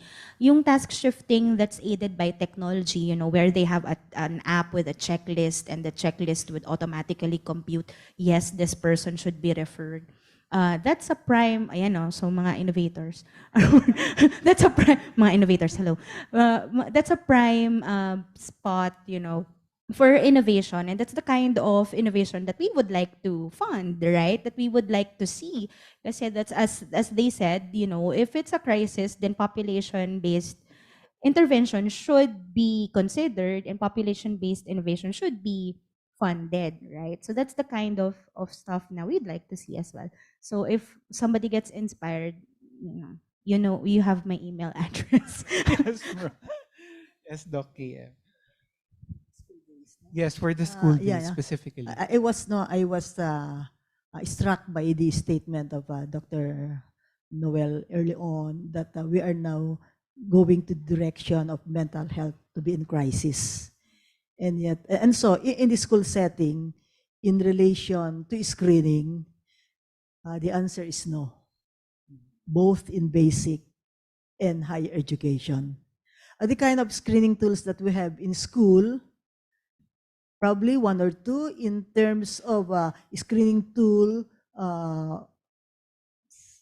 in mental health. If we have a mental health condition, no, I know of one or two who develop it, but in terms of standardizing it, it has yet to be standardized that there should be a national norm for that, no, and then probably even the AIDS norm could be considered.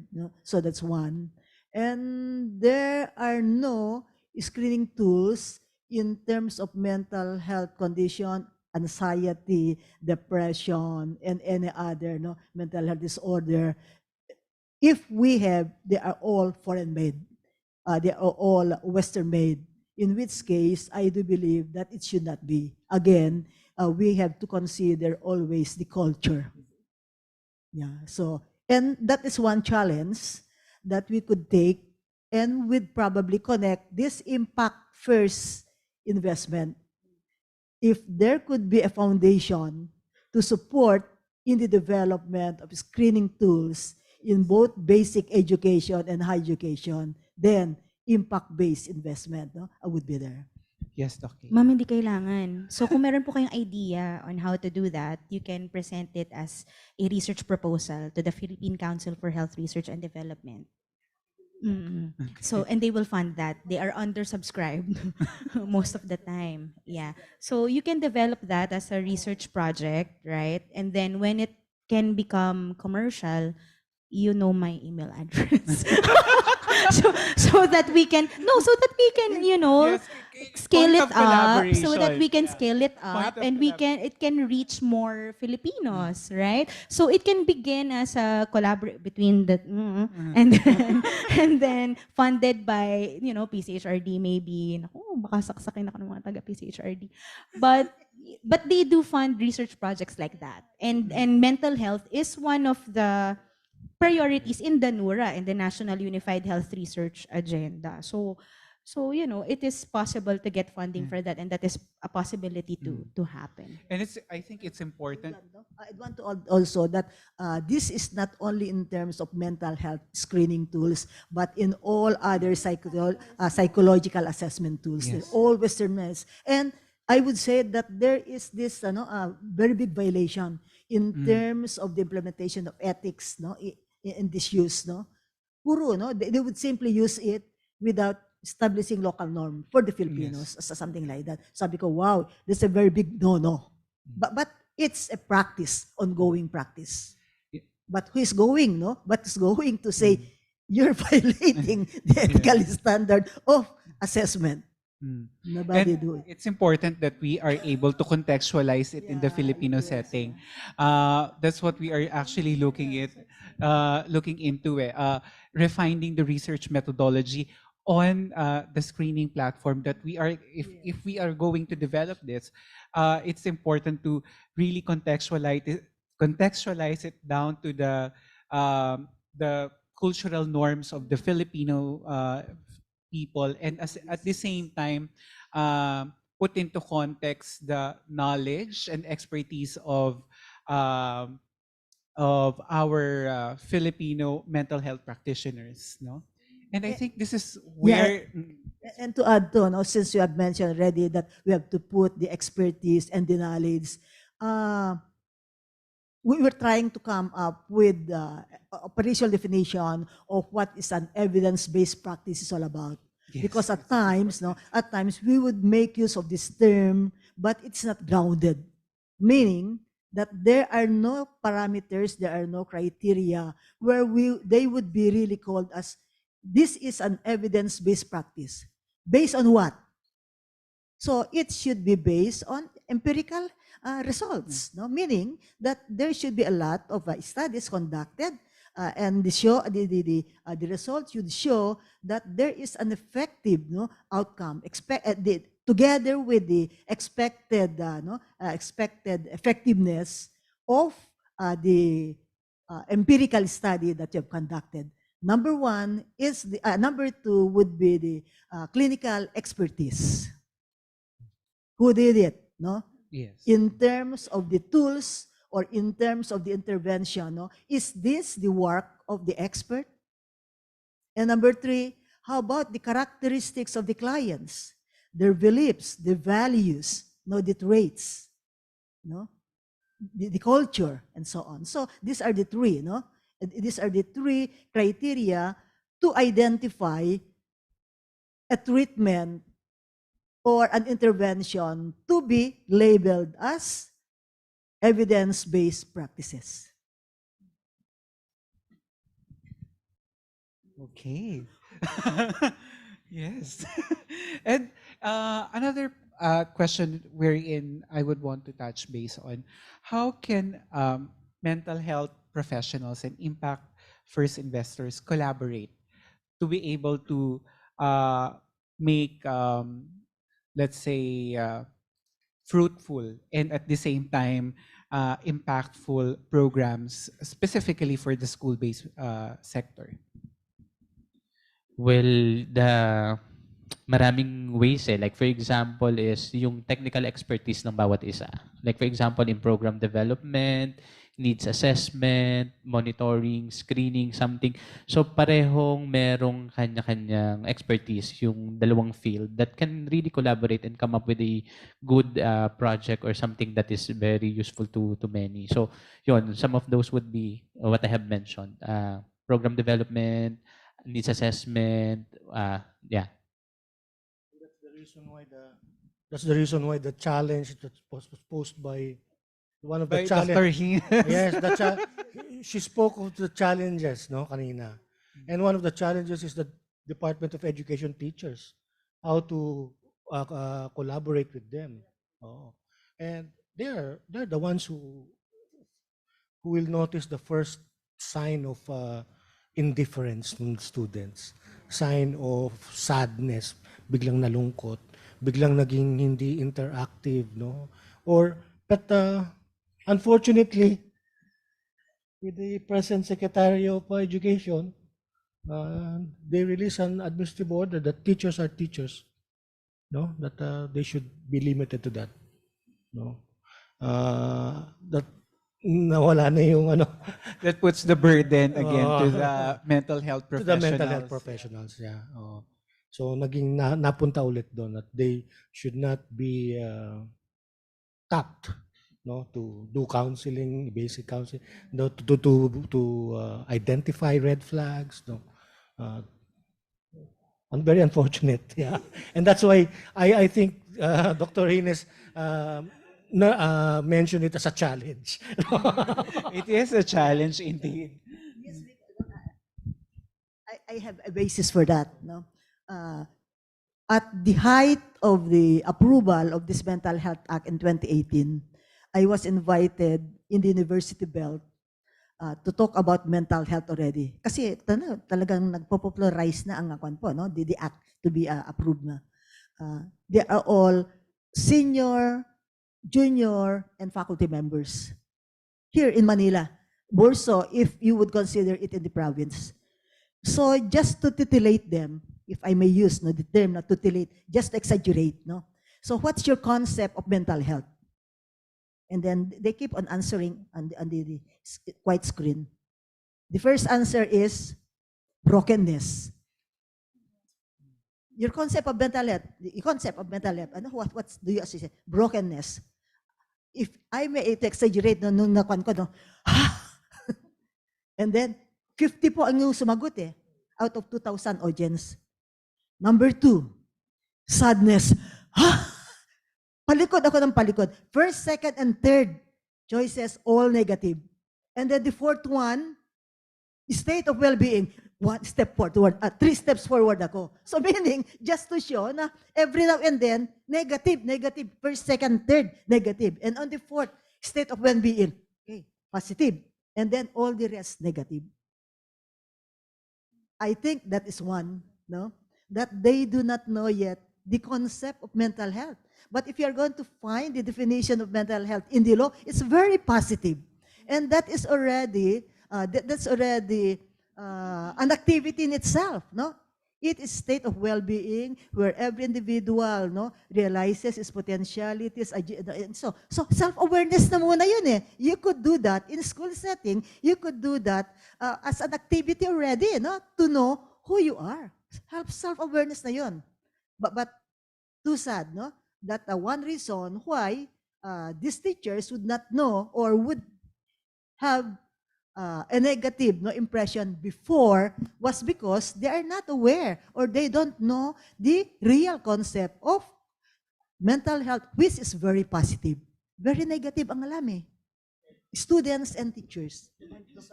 So the first step of Dr. Bongkaes in terms of mental health literacy is the teachers.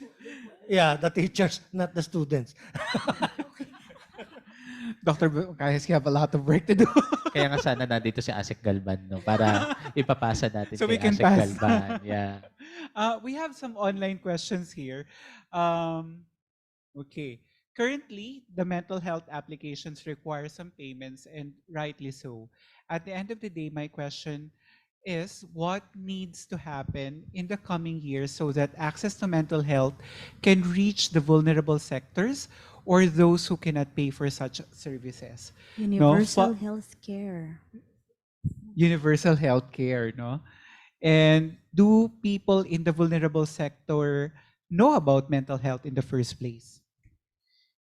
Rodney. Sige, universal Since healthcare law yung Mike. sagot kasi it's really a law na 11223. And yun nga lang medyo na admittedly no na late ng konti yung package ng PhilHealth for mental health kasi nauna yung mental health package for inpatient, yung Yes. acute crisis. But recently lang nitong nakaraan lang na October ni-launch na ng PhilHealth yung outpatient benefit package for mental health. So that's the answer now. People who would like to seek consultation or services, be it of a general practitioner or mental health specialist, will be now covered with a certain amount if there are PhilHealth members. So it's now making mental health services more available and accessible to all. Kasi there's no need to worry about payment as Yes. long as, syempre there are certain protocols or guidelines on how to avail it. Pero as much as possible, there are now available services free of charge because of the PhilHealth outpatient benefit. And it's very important that we have that, no? And children are covered by their parents. Yes. Yeah, as long as the institution is PhilHealth accredited. Yes. Okay. Yon. So there's a lot of things that need to happen. But in essence, universal healthcare.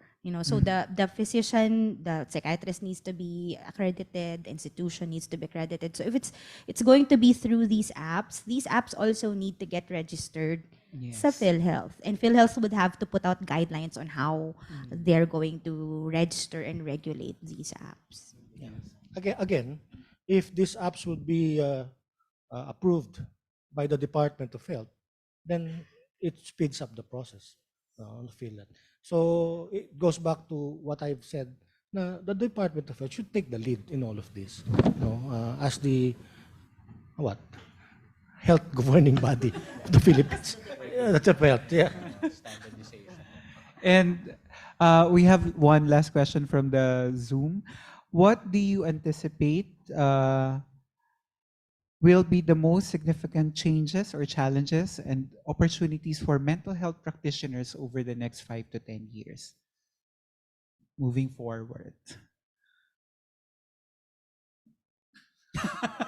Kanya-kanya kami ng kanya-kanya kami ng yeah, Dr. from- Reyes as an institution. John. Ako as on the combination of institution and public health.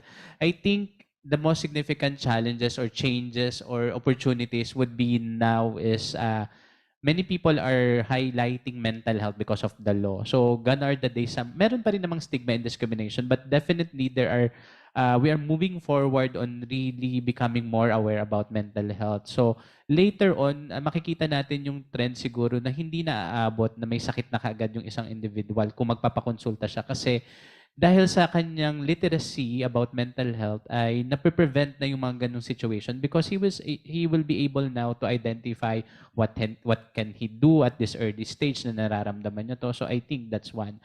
Another trend is siguro dadami din or that is wish list no, dadami din yung mga mental health professional kasi nagkakaroon na nga ng realization or demand na marami na ang kokonti ang supply pero marami ang nangangailangan. So nakikita namin yan ngayon. Like for example, NCMH as a training institution, we used to be nung time natin Apons, 30 lang tayo na residents. Pero now, we are having at least 80 or 70 na residents. So doble. So eventually, if all of these training doctors would become specialists later on, definitely from 630 something per 100,000 population, maybe we can hit at least 100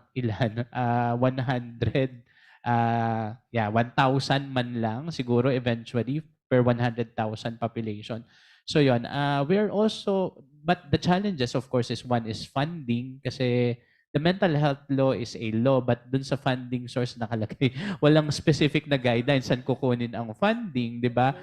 Yeah.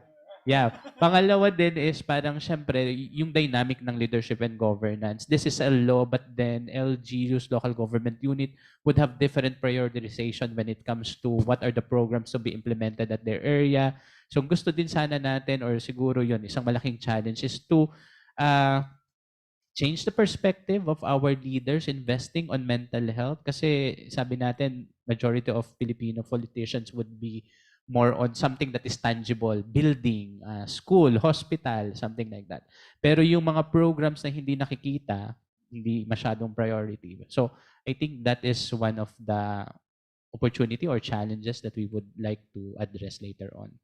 If I may add also, no, you have mentioned early on that there are just few psychiatrists and what, no? So in relation to the impact first investors, no, could we tap those what companies who were able to, no, to get the 17 SDPs to come up with a training program or probably sponsor more scholarships or more advanced trainings in as far as the psychiatrists are concerned, so that there will be more, no? Because we are, no, actually in a situation now that the mental health professionals are at its height, no? Talagang superstar na, kumbaga, no, if we are to exaggerate. And that's reality.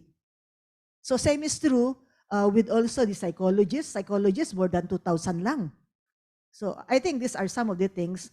And with the apps that we have all over, then it would help. And together with the apps would be the facilities also, no. And I have mentioned this because, no, a lot of our students would be asking after we do referrals, ma'am, saan ito, and so. And kung nasa province, pupunta ka na Manila or what, no? So it's too far. Parang gano'n. So again, these are some challenges, no? In as far as school setting, that we could not do the therapeutic intervention, and that would be our limitation. So we do refer it to facilities who would be in a position to do it. Yeah, it's happening right now, no? But in other profession, like nurses, wherein governors will shoulder the tuition fees and do scholarship programs for the nurses. In return, there's a return of service. They practice in the vicinity, province. So yeah, maybe we can do that in terms of going to med school and going to residency, for psychiatry. Now, ano ba yung tanong? Challenges. Opportunities. Challenges Yeah, and Dr. opportunities. Boncay already enumerated the challenges and opportunities in terms of being the patient, because literate ka na nga eh, no? But the professionals also should be preparing also, no? If they know that they have these symptoms, they should be prepared now. The physician now should be prepared to address the number of patients that would come. No, the institution also. No, it's all about change. No, nothing is stagnant naman. No, Yeah. we should always embrace change. Dati nga, IQ lang ang pamantayan natin. Ngayon may EQ na. Ngayon may adversity quotient pa. Yes. Where dati yung teacher pagka naka-perfect si Apons, good job Apons. Ngayon bawal yun. Dapat ang pinupunan ng teacher is the process, not the outcome.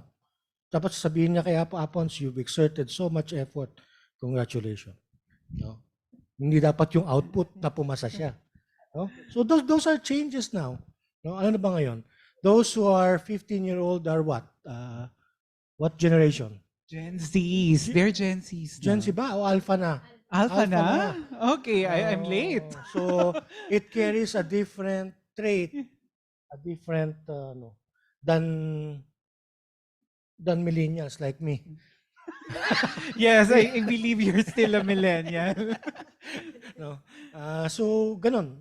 We should be adaptable. No, we should. So in terms of challenges and opportunities, if we see a challenge, we overcome it. If we see an opportunity, we take it. No, that's it. No, and hopefully, in terms of mental health, it's very difficult, no, because you have to please a lot of people. No, we kept on saying that healthcare should not be politicized, but unfortunately, it is politicized. No, may running joke nga ako eh. Sabi ko, schizophrenia. You know schizophrenia? It affects 1% of the population. If we are 110 million, how many of us are schizophrenics in 1%? It's around 1.1 million. 1.1 million. Oh. NCMH, the largest psychiatric hospital, has a bed capacity of 4,200 only. Where are the rest, the 1.1 million? They're in the Senate and the Congress. Or being political. That's the running joke. Actually, that's the running joke only. It's my joke You only. can say that again. Yeah. Another joke. Yeah. So that's it. No, we try to do our best with the resources that we have. No, and thanks to you guys. No, that we are able to bring this out. No, hopefully the discussion would when I go back to NCMH, I can incorporate this in terms of the meetings in my exicom and my policy making, and probably opportunities. No, that can be. Yes. You know, Is there way for us to have public-private partnerships? yeah. Okay. So speaking of yung opportunities and challenges, in the financing space, there's actually a contraction of a lessening of the amount of money going into mental health, into the mental health space. But this is true not just for the mental health space, but in digital health in general, because there was such a tsunami of money coming into the digital health space during the pandemic. It's contracting now, predictably. One, because investors are becoming more discerning. So they're not just, okay, this is a COVID-19 intervention. Yes, let's fund it. Oh, okay, this is a mental health intervention. Good, let's fund it. So investors are becoming more discerning. And how are they becoming more discerning? By interacting with you. So an opportunity is to take advantage of that interest in your field and get in touch with investors. We're not as scary as I'm not scary. We're not scary, or we're not, you know, because I always tell this to whenever I speak in MSIBA, for example. If you only interact with the people you already know, you'll only know the people you already know, right? And in order for radical change to come, radical collaboration has to happen. You need to develop those professional friendships with people that are outside of your field. And if funding is something that's a crucial challenge for your field, then you need to get to know funders. You need to get to know finance people. You don't necessarily need to go get to know their field. You just need to get to know them and develop that professional friendship, that trust. Because even after the program has ended, even after presidents have changed, if the two of you or the three of you or the four of us, you know, are friends, we trust each other and each other's judgment, the program can continue, right? Because there's trust in our abilities and our collaboration. So that's what I would like to happen. So is there an opportunity for public-private partnership? Yes, I'm waiting for it. So what I would like to see actually is for the government to de-risk a lot of the more risky investments. So for example, there's a lot of drug development or the omics research that Dr. Reyes mentioned. We'd like to get in on that, but the risk is really high, right? So if the government says, all right, I take 50%, you take 50%, that's a good deal to be the first in, right? So we would like, that's already happening in other industries, in agriculture, in manufacturing, where, you know, we have a lot of models for public-private partnerships. And the government's job is really to screen and to de-risk, because we trust the government. We trust the government to lead the way, as Dr. Reyes said. So when that happens, when that happens, you know, we can participate more eagerly. Hindi lang in the startup stages or in the early seed stages. And I think what one important aspect here is you mentioned the collaboration. So incorporating what we call bridging leadership, wherein it's not only the proponents who are actually taking ownership of the program, but involving everyone else who are part of the ecosystem or who can be of help of the ecosystem to be to have that co-ownership, enable for us to be able to co-create programs that will last beyond our lifetime, our mortality, being able to actually lay a very good foundation in terms of being a good foundation for others to be for others not to have the difficulty that we are having right now.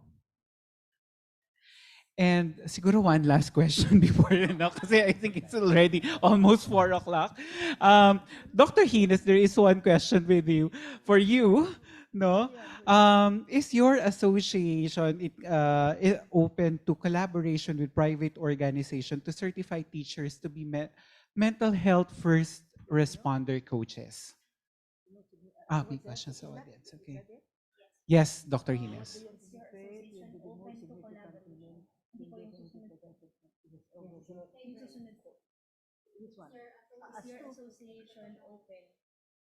Ayan, basahin ko po, Doktora. Is your association open? Ito, higher please. No? Ayan. I'm looking at that, I'm not seeing it there, no? Is your association Yan, open oo. to private organization, certified teachers to be mental health first responder? Oh, yeah, of course, definitely, no? In fact, we are into that.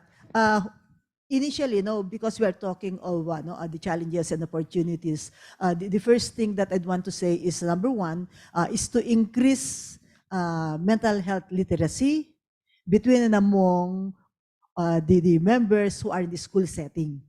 And more so, if you are a stakeholder coming from outside, then the more that would be able to accept them also, because we do believe that there are limited financial resources in the school setting. And so coming from the outside, then it's a welcome thing for us to do. So probably number one, to come up with capacity building to increase awareness between and among the teachers, between and among the staff, no, and also the guidance, no, the guidance people or guidance worker in the school setting, together with the parents, no, is very important, and other stakeholders working in school setting. So more so, if a private entity would be coming in to have collaboration with us, then we would welcome them. Number one, probably in the development of screening tools. Number two, in capacity building to the level of school down to the parents and to the LGUs, no? Because we are also taking care of this. There is such thing as PTAC, Parent-Teacher Association, and the community. So we'll be able, no, to touch base also on the community in as far as mental health literacy. And we need funding for this. And this is where the private organization probably would come, no, in order for us to have a stronger force, especially in terms of the funding. No? And of course, the end, we would know that in the the impact first investing, the essence of that is to change the life, no, of whoever the end users would be. Thank you, Dr. Hines. We have one question from the audience. Yes, Anne. Hi, yes, I'm Anne Silva. I'm the founder of Tanglao Mental Health. It's a consultancy firm where we work with companies and schools in creating preventive mental health programs for their employees. But also, I am a strategic consulting partner with a company that's working with schools, private schools more specifically. And what they do is they address one, and I'm sure Dr. Hines understands this. One of the most crucial aspects of guidance, which is career. And so we directly work with guidance professionals, and on that ground level, we see a lot of them facing some issues in terms of students' mental health. Primarily that, and I hate to be the devil's advocate here, not all laws are implemented by private schools, right? And when it comes to mental health concerns of students, they definitely see the concerns that the students have, whether it's self-harm, depressive issues, right? But they would usually say they either don't have the budget for it, for mental health initiatives. They would say probably they would just go to hiring or getting a resource speaker to do a 1 hour talk for them, and that would be it. Unfortunately, that's really what's happening on the ground. So my question now is, what would be the strategy for us to implore them or compel these private schools to implement mental health initiatives for their students? Do we have probably an accrediting body that could probably use certain accreditations, let's say, to compel them? Very interesting question, Anna. This is one reality on the ground, and specifically in school setting. And I'd agree with you saying that not all laws are implemented, no. But one strategy that we could probably have is if that school or chains of school would have an organization, then we could tap the leadership, no, of that organization. Say, for example, we have the private higher education, no, private higher education organization. We have also the Philippine Association of State Universities and Colleges, for that matter. If we would tap the present leadership and try, no, to make them understand that this is a mandate, if not a law, and this could be, it could trickle down from the leadership down to the level. In every school, there is what you call Student Affairs and Services Office.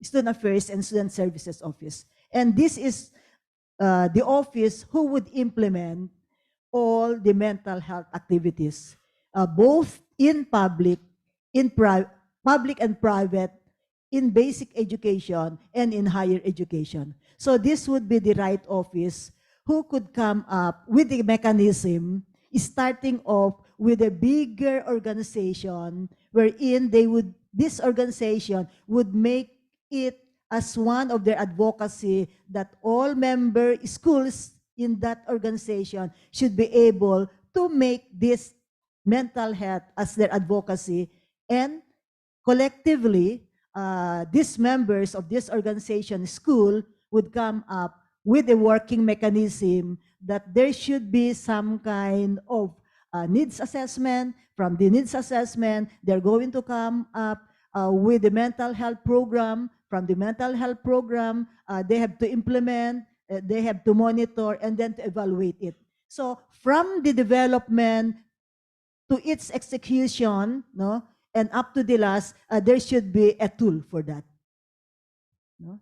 So I think that's one, no, that we could do. And this is also being done now with the OH in as far as HLI is concerned. Healthy learning institutions in basic education, in higher education, and even in TESDA. And there is a monitoring tool for that. We are into it. We meet every other month. And no less than, if we are talking of DepEd, Dr. Galban was there. We were there. So that is one mechanism, because there is now, no, a tool for the HLI which would be covering one of the areas, specifically in the mental health implementation. Yeah. Okay. I have a different take on that question. If the question is how do you incentivize the school, you increase demand by getting to the parents. The parents pay the tuition for the kids. So if you advocate through the parents, through parents' organizations, about the services that they should be receiving from the school, that might be a way to do that. In fact, there's a startup that does exactly that in Thailand, although they're not doing this for mental health specifically, but for sexual and reproductive health education in schools, right? I'm one of their advisors. So that's public and private, and the way that they did it is through the parents. Because when the parents demanded that their kids should be receiving this kind of education, these kinds of tools, screening and referral, and access to the following services, it was very effective. So you might try that. Or to add din ano, I think this has to be brought to the council, Philippine Council for Mental Health, because the implementation of the law, the policy making, and the identifying services and the rest that has something to do with mental health has to come to the Philippine Council for Mental Health. I'm just wondering, sino nga ba yung magmo-monitor sa kanila? Kasi specifically for the workplace, government institutions would be under the monitoring of the Civil Service Commission.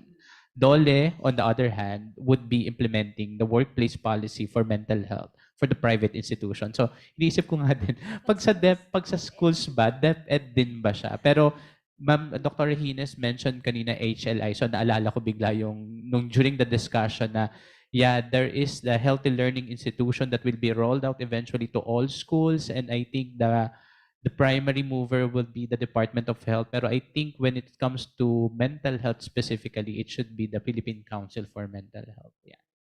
Actually, when we work with schools, ang kadalasan pinakikinggan ng mga private schools are school admin organizations. Whether it's SEYAP, TASCO, accrediting organizations talaga. Yun. That's why I was asking about how do we insert, into their accrediting system. Yeah, you ask about that accrediting system. Actually, that's the dilemma. Even for hospitals, Department of Health, government hospitals, but do they have power with private hospitals? No? Ganun din yan.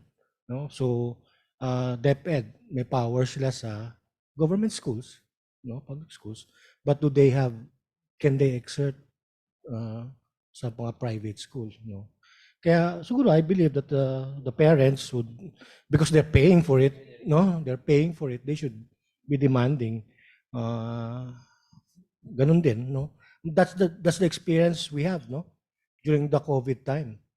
Department of Health demanded that all hospital, be COVID hospitals to allot COVID beds for 30% of their authorized bed capacity. Sino sumunod? Government hospitals lang. Private hospitals hindi. As long as that patient is paying, confined ka. So, ganun. It's very hard. But for licensing kasi, I guess all should pass to a government agency, whether it's DepEd, in terms of licensing. So the license to operate has a term of reference, that should be fulfilled. If that is already in place, provide mental health, and it's approved, and na-check na yan ng licensing body, then the school should be implementing it. And siguro siguro to synthesize then, this is an area or point of collaboration, not just between policymakers, those in the professional organization, but it should also extend to the parents. The parents have the responsibility for their children, for them to get better health care, specifically better mental health care, and it's something that if we are able to really bound our resources together, we can force our schools, private, whether it may be in the private or public institutions, to implement these changes. Yes, these changes are very difficult. However, if we are able to compel them, if we have a collective voice, in terms of not just with advocacy, but in terms of really putting forth the agenda of equity, then we can have that school-based mental health program that really addresses the problems of our learners. Okay, I think in the interest of time, we've been so into the discussion, no. I would like to call on Dr. Elmer Soriano to do the forum synthesis, no. Okay, Dr. Elmer Soriano is also an AIM alumni. He is a graduate of the Masters in Development Management, and he is our partner from Civica Lab Development Academy. So he will provide us with a comprehensive synthesis of the forum's discussion. Okay, thank you. Thank you, Apons. I don't know about comprehensive. I'll just be sharing my thoughts. No? So listening to the conversation, parang malinaw ga that it is an ecosystem. No? Ang daming players, public, private, hospitals, schools, teachers, parents. Parang there's so many elements in the ecosystem. And the question was, okay, how can the ecosystem work so that at the schools, maging highly functional yung mental health system. And I thought that, in general, we were talking about schools as spaces where students spend a lot of their time, and a subset of them need attention, whether screening, primary, secondary, tertiary care. Pero we have millions of Filipinos in schools, and therefore school-based mental health is an excellent setting to work on. But I thought, I would like to call our attention to our forum ngayon, because AIM is also a school. Diba? You are now in a classroom, and the students, Apons kasi they're students, they started a student initiative to bring together different stakeholders and understand the different parts of the ecosystem. And therefore, this afternoon, the classroom that we're in, and the Zoom room that we're in, became a space for reflection and understanding the big picture, and then hopefully trying as a school also, we will get to diagnose the problem and then find a way forward. Kasi trabaho rin yan ng schools, no? Schools are supposed to be equipping students to solve problems. Yeah. So yun lang yung thought ko at the top level. No? And then in the conversation, we talked about the different aspects. It's complex. It's a complex system. May clinical, may financing, public and investment, may regulations. There's the technology, which is the IT technology and the biotech. And then we had some futures thinking conversations. And then there's that item of culture-based mental health. Many of our tools come from the West, and ito ba yung hiyang sa Pinoy, or should we be working on more culture sensitive tools? To me, ang parang takeaway ko dito, after the magnitude, and this I think echoes yung point ni KM, the magnitude of the problem is big, di ba? Malaking pangangailangan. And the solution providers, the pool of practitioners in mental health currently is small, and then the technology is evolving. I think it's an excellent equation, an excellent setting for leadership. Kasi the few who think as integrators can be particularly influential. So congratulations to the team and congratulations to the panelists. I think yung conversation ngayon will become material, especially if we put it out there online on YouTube, so that it can become reference for others who will take the work forward. So I think those who are thinking about this can be particularly influential, so that we can help more innovators and startups to get into the space para magkaroon ng pipeline of investable startups. And then also, so I'm thinking we're holding this meeting physically in Makati.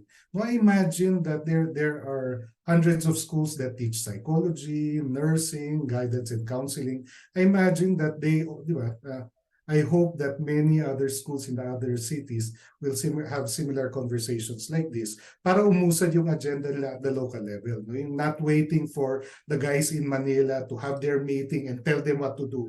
Dapat at the local level, ayusin na nila yung kayang ayusin. No? And then I couldn't help but think and I don't know if I'm just projecting what but I get the impression that there's a need for a mental health innovation consortium or coalition. Parang ang impression ko, yung ganitong klaseng usapin, bihira mangyari na focusing deeply on mental health.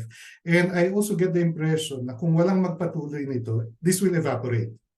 No? Meaning, it could be 1 or 2 years, and then may magkaka-forum ng ganito, but in between, walang nangyayari dahil hindi nagtahi-tahi. No? And I think that's the role, that's where the bridging leadership, as Apons mentioned, comes in. No? There's a need for the stakeholders to co-own and co-create a consortium so that magkaroon ng ongoing pipeline. No? Otherwise, by the year 2030, di ba, baka lumala na yung problema natin, and yet kapos na kapos pa rin tayo ng innovations and startups and private sector service providers to fill the gap dahil hindi natin napahinog yung innovation consortium like this. Yun yung sinasabing radical collaboration. I think this should be the start of professional friendships. And I think, sina Apons kasi they're about to graduate. No? So my fear is that, paano pag nag-graduate na sila, mawawala na lang ba to? So I suggest that after you adjourn, you formally adjourn this, you'll still be in the classroom, mag-usap-usap na kayo kung ano yung next step para may next steps forward. Otherwise, bihira magsama-sama yung ganitong mix of stakeholders. No? You might as well decide on something that you can do within the next 2 months so that hindi masayang yung momentum from this afternoon. Yun lang. Thank you. Thank you. Thank you, Doc Elmer. Before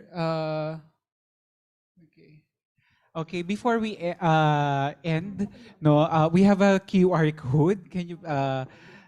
This is a post-event survey that we actually do here at AIM every after a forum is actually done. Just to give us a feedback. No? You can scan the QR code and then place your post-evaluation feedback. So, before to provide us the closing remarks, we are honored to present a video message from a distinguished member of our academic community here at the Asian Institute of Management, Professor Joey Camus. So Professor Camus serves as an academic program director of the Master of Science in Financial Technology and plays a crucial role as our capstone advisor. We eagerly anticipate this valuable insight and perspective to conclude this our discussion. Ladies and gentlemen, distinguished guests, educators, mental health professionals, advocates, and investors. As we come to a close of this vital forum on mental health for junior high school learners, I wish to express my heartfelt gratitude to each one of you and every one of you for your unwavering commitment to this cause. The discussions and insights shared here today have truly been enlightening, and I am profoundly encouraged by the unity of purpose that has been displayed. In an era where the well-being of our adolescent learners has become absolutely pivotal, the importance of the work we are collectively doing cannot be overstated. Our students, the future of our societies, deserve access to robust and nurturing support systems for their mental health. Today, we've not only discussed innovative paths and strategies to sustain and scale mental health initiatives, but have also witnessed the unveiling of a remarkable capstone project on school-based mental health for junior high school learners. This project represents a beacon of hope, a roadmap towards a healthier, more resilient generation. It is a testament to the dedication and the hard work of our educators who have tirelessly advocated for the emotional well-being of the students. Our primary objective with this forum was to build a platform, one that unites stakeholders from various sectors, educators, mental health professionals, advocacy groups, and investors, including those who may consider joining us in the future. We recognize that to create a meaningful change, we must embrace a multi-sectoral approach. The challenges we face are multifaceted, and the solutions must be equally diverse and comprehensive. Our commitment today is not merely to share ideas, but to transform them into action. We are here to pledge our collective effort, resources, and knowledge towards advancing mental health initiatives in junior high schools. To ensure that this vital issue remains at the forefront of our educational system, it is incumbent upon us to join forces and to work tirelessly together. Closer to my heart, in our discussions today, the emphasis on impact-first investment was evident. It's essential for us to present investors, as well as those who might join us in the future, to understand the transformative power they hold. By concentrating on the profound impacts of their investment, they can significantly shape the future of our young learners. I challenge our investors and potential investors present here not only to seek financial returns, but to also seek the profound impact their contributions can make in the lives of our young leaders. In closing, I'd like to leave you with a powerful thought. Our junior high school learners are not just students, they're architects of our future. I urge our mental health professionals and advocates to approach investors with an open heart and mind, recognizing them as potential allies in effecting meaningful change. By nurturing the mental health and well-being, we are building a foundation for a better society, a brighter tomorrow, and a more resilient generation. We are all part of this crucial journey, and our collaborative efforts are the driving force behind this transformative endeavor. Let's leave this forum today not only with a deeper understanding of the issues surrounding mental health in our junior high schools, but with a resounding commitment to be agents of change. Okay. Thank you very much, Prof. Joey. To award the certificates, may we call on Cash Maghirang and Miles Melio Competente and Ms. Nicole Cortez, one of the program team of the Masters in Development Management. So, Certificate of Appreciation is presented to Dr. Noel V. Reyes, Medical Center Chief of the National Center for Mental Health, in grateful recognition for your contribution as a keynote speaker at the Mental Health Forum, Safe Mind Role of Impact First Investing for Sustaining School-Based Mental Health Initiatives. Your expertise has illuminated the critical pathway towards sustainable mental health initiatives in the educational institution, given this 7th of November, 2023.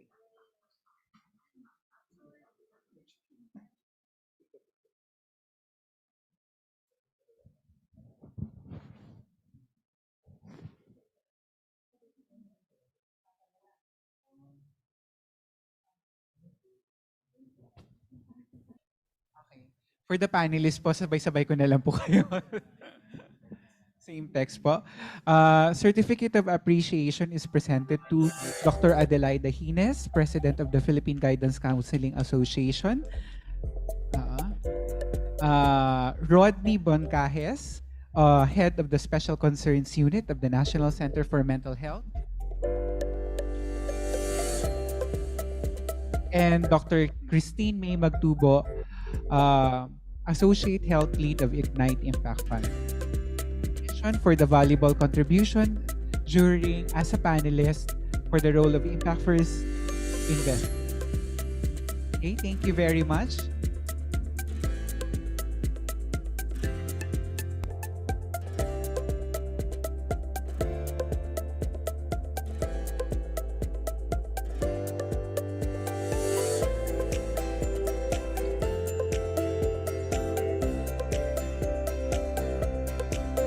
Thank you very much, everyone, and have a great day.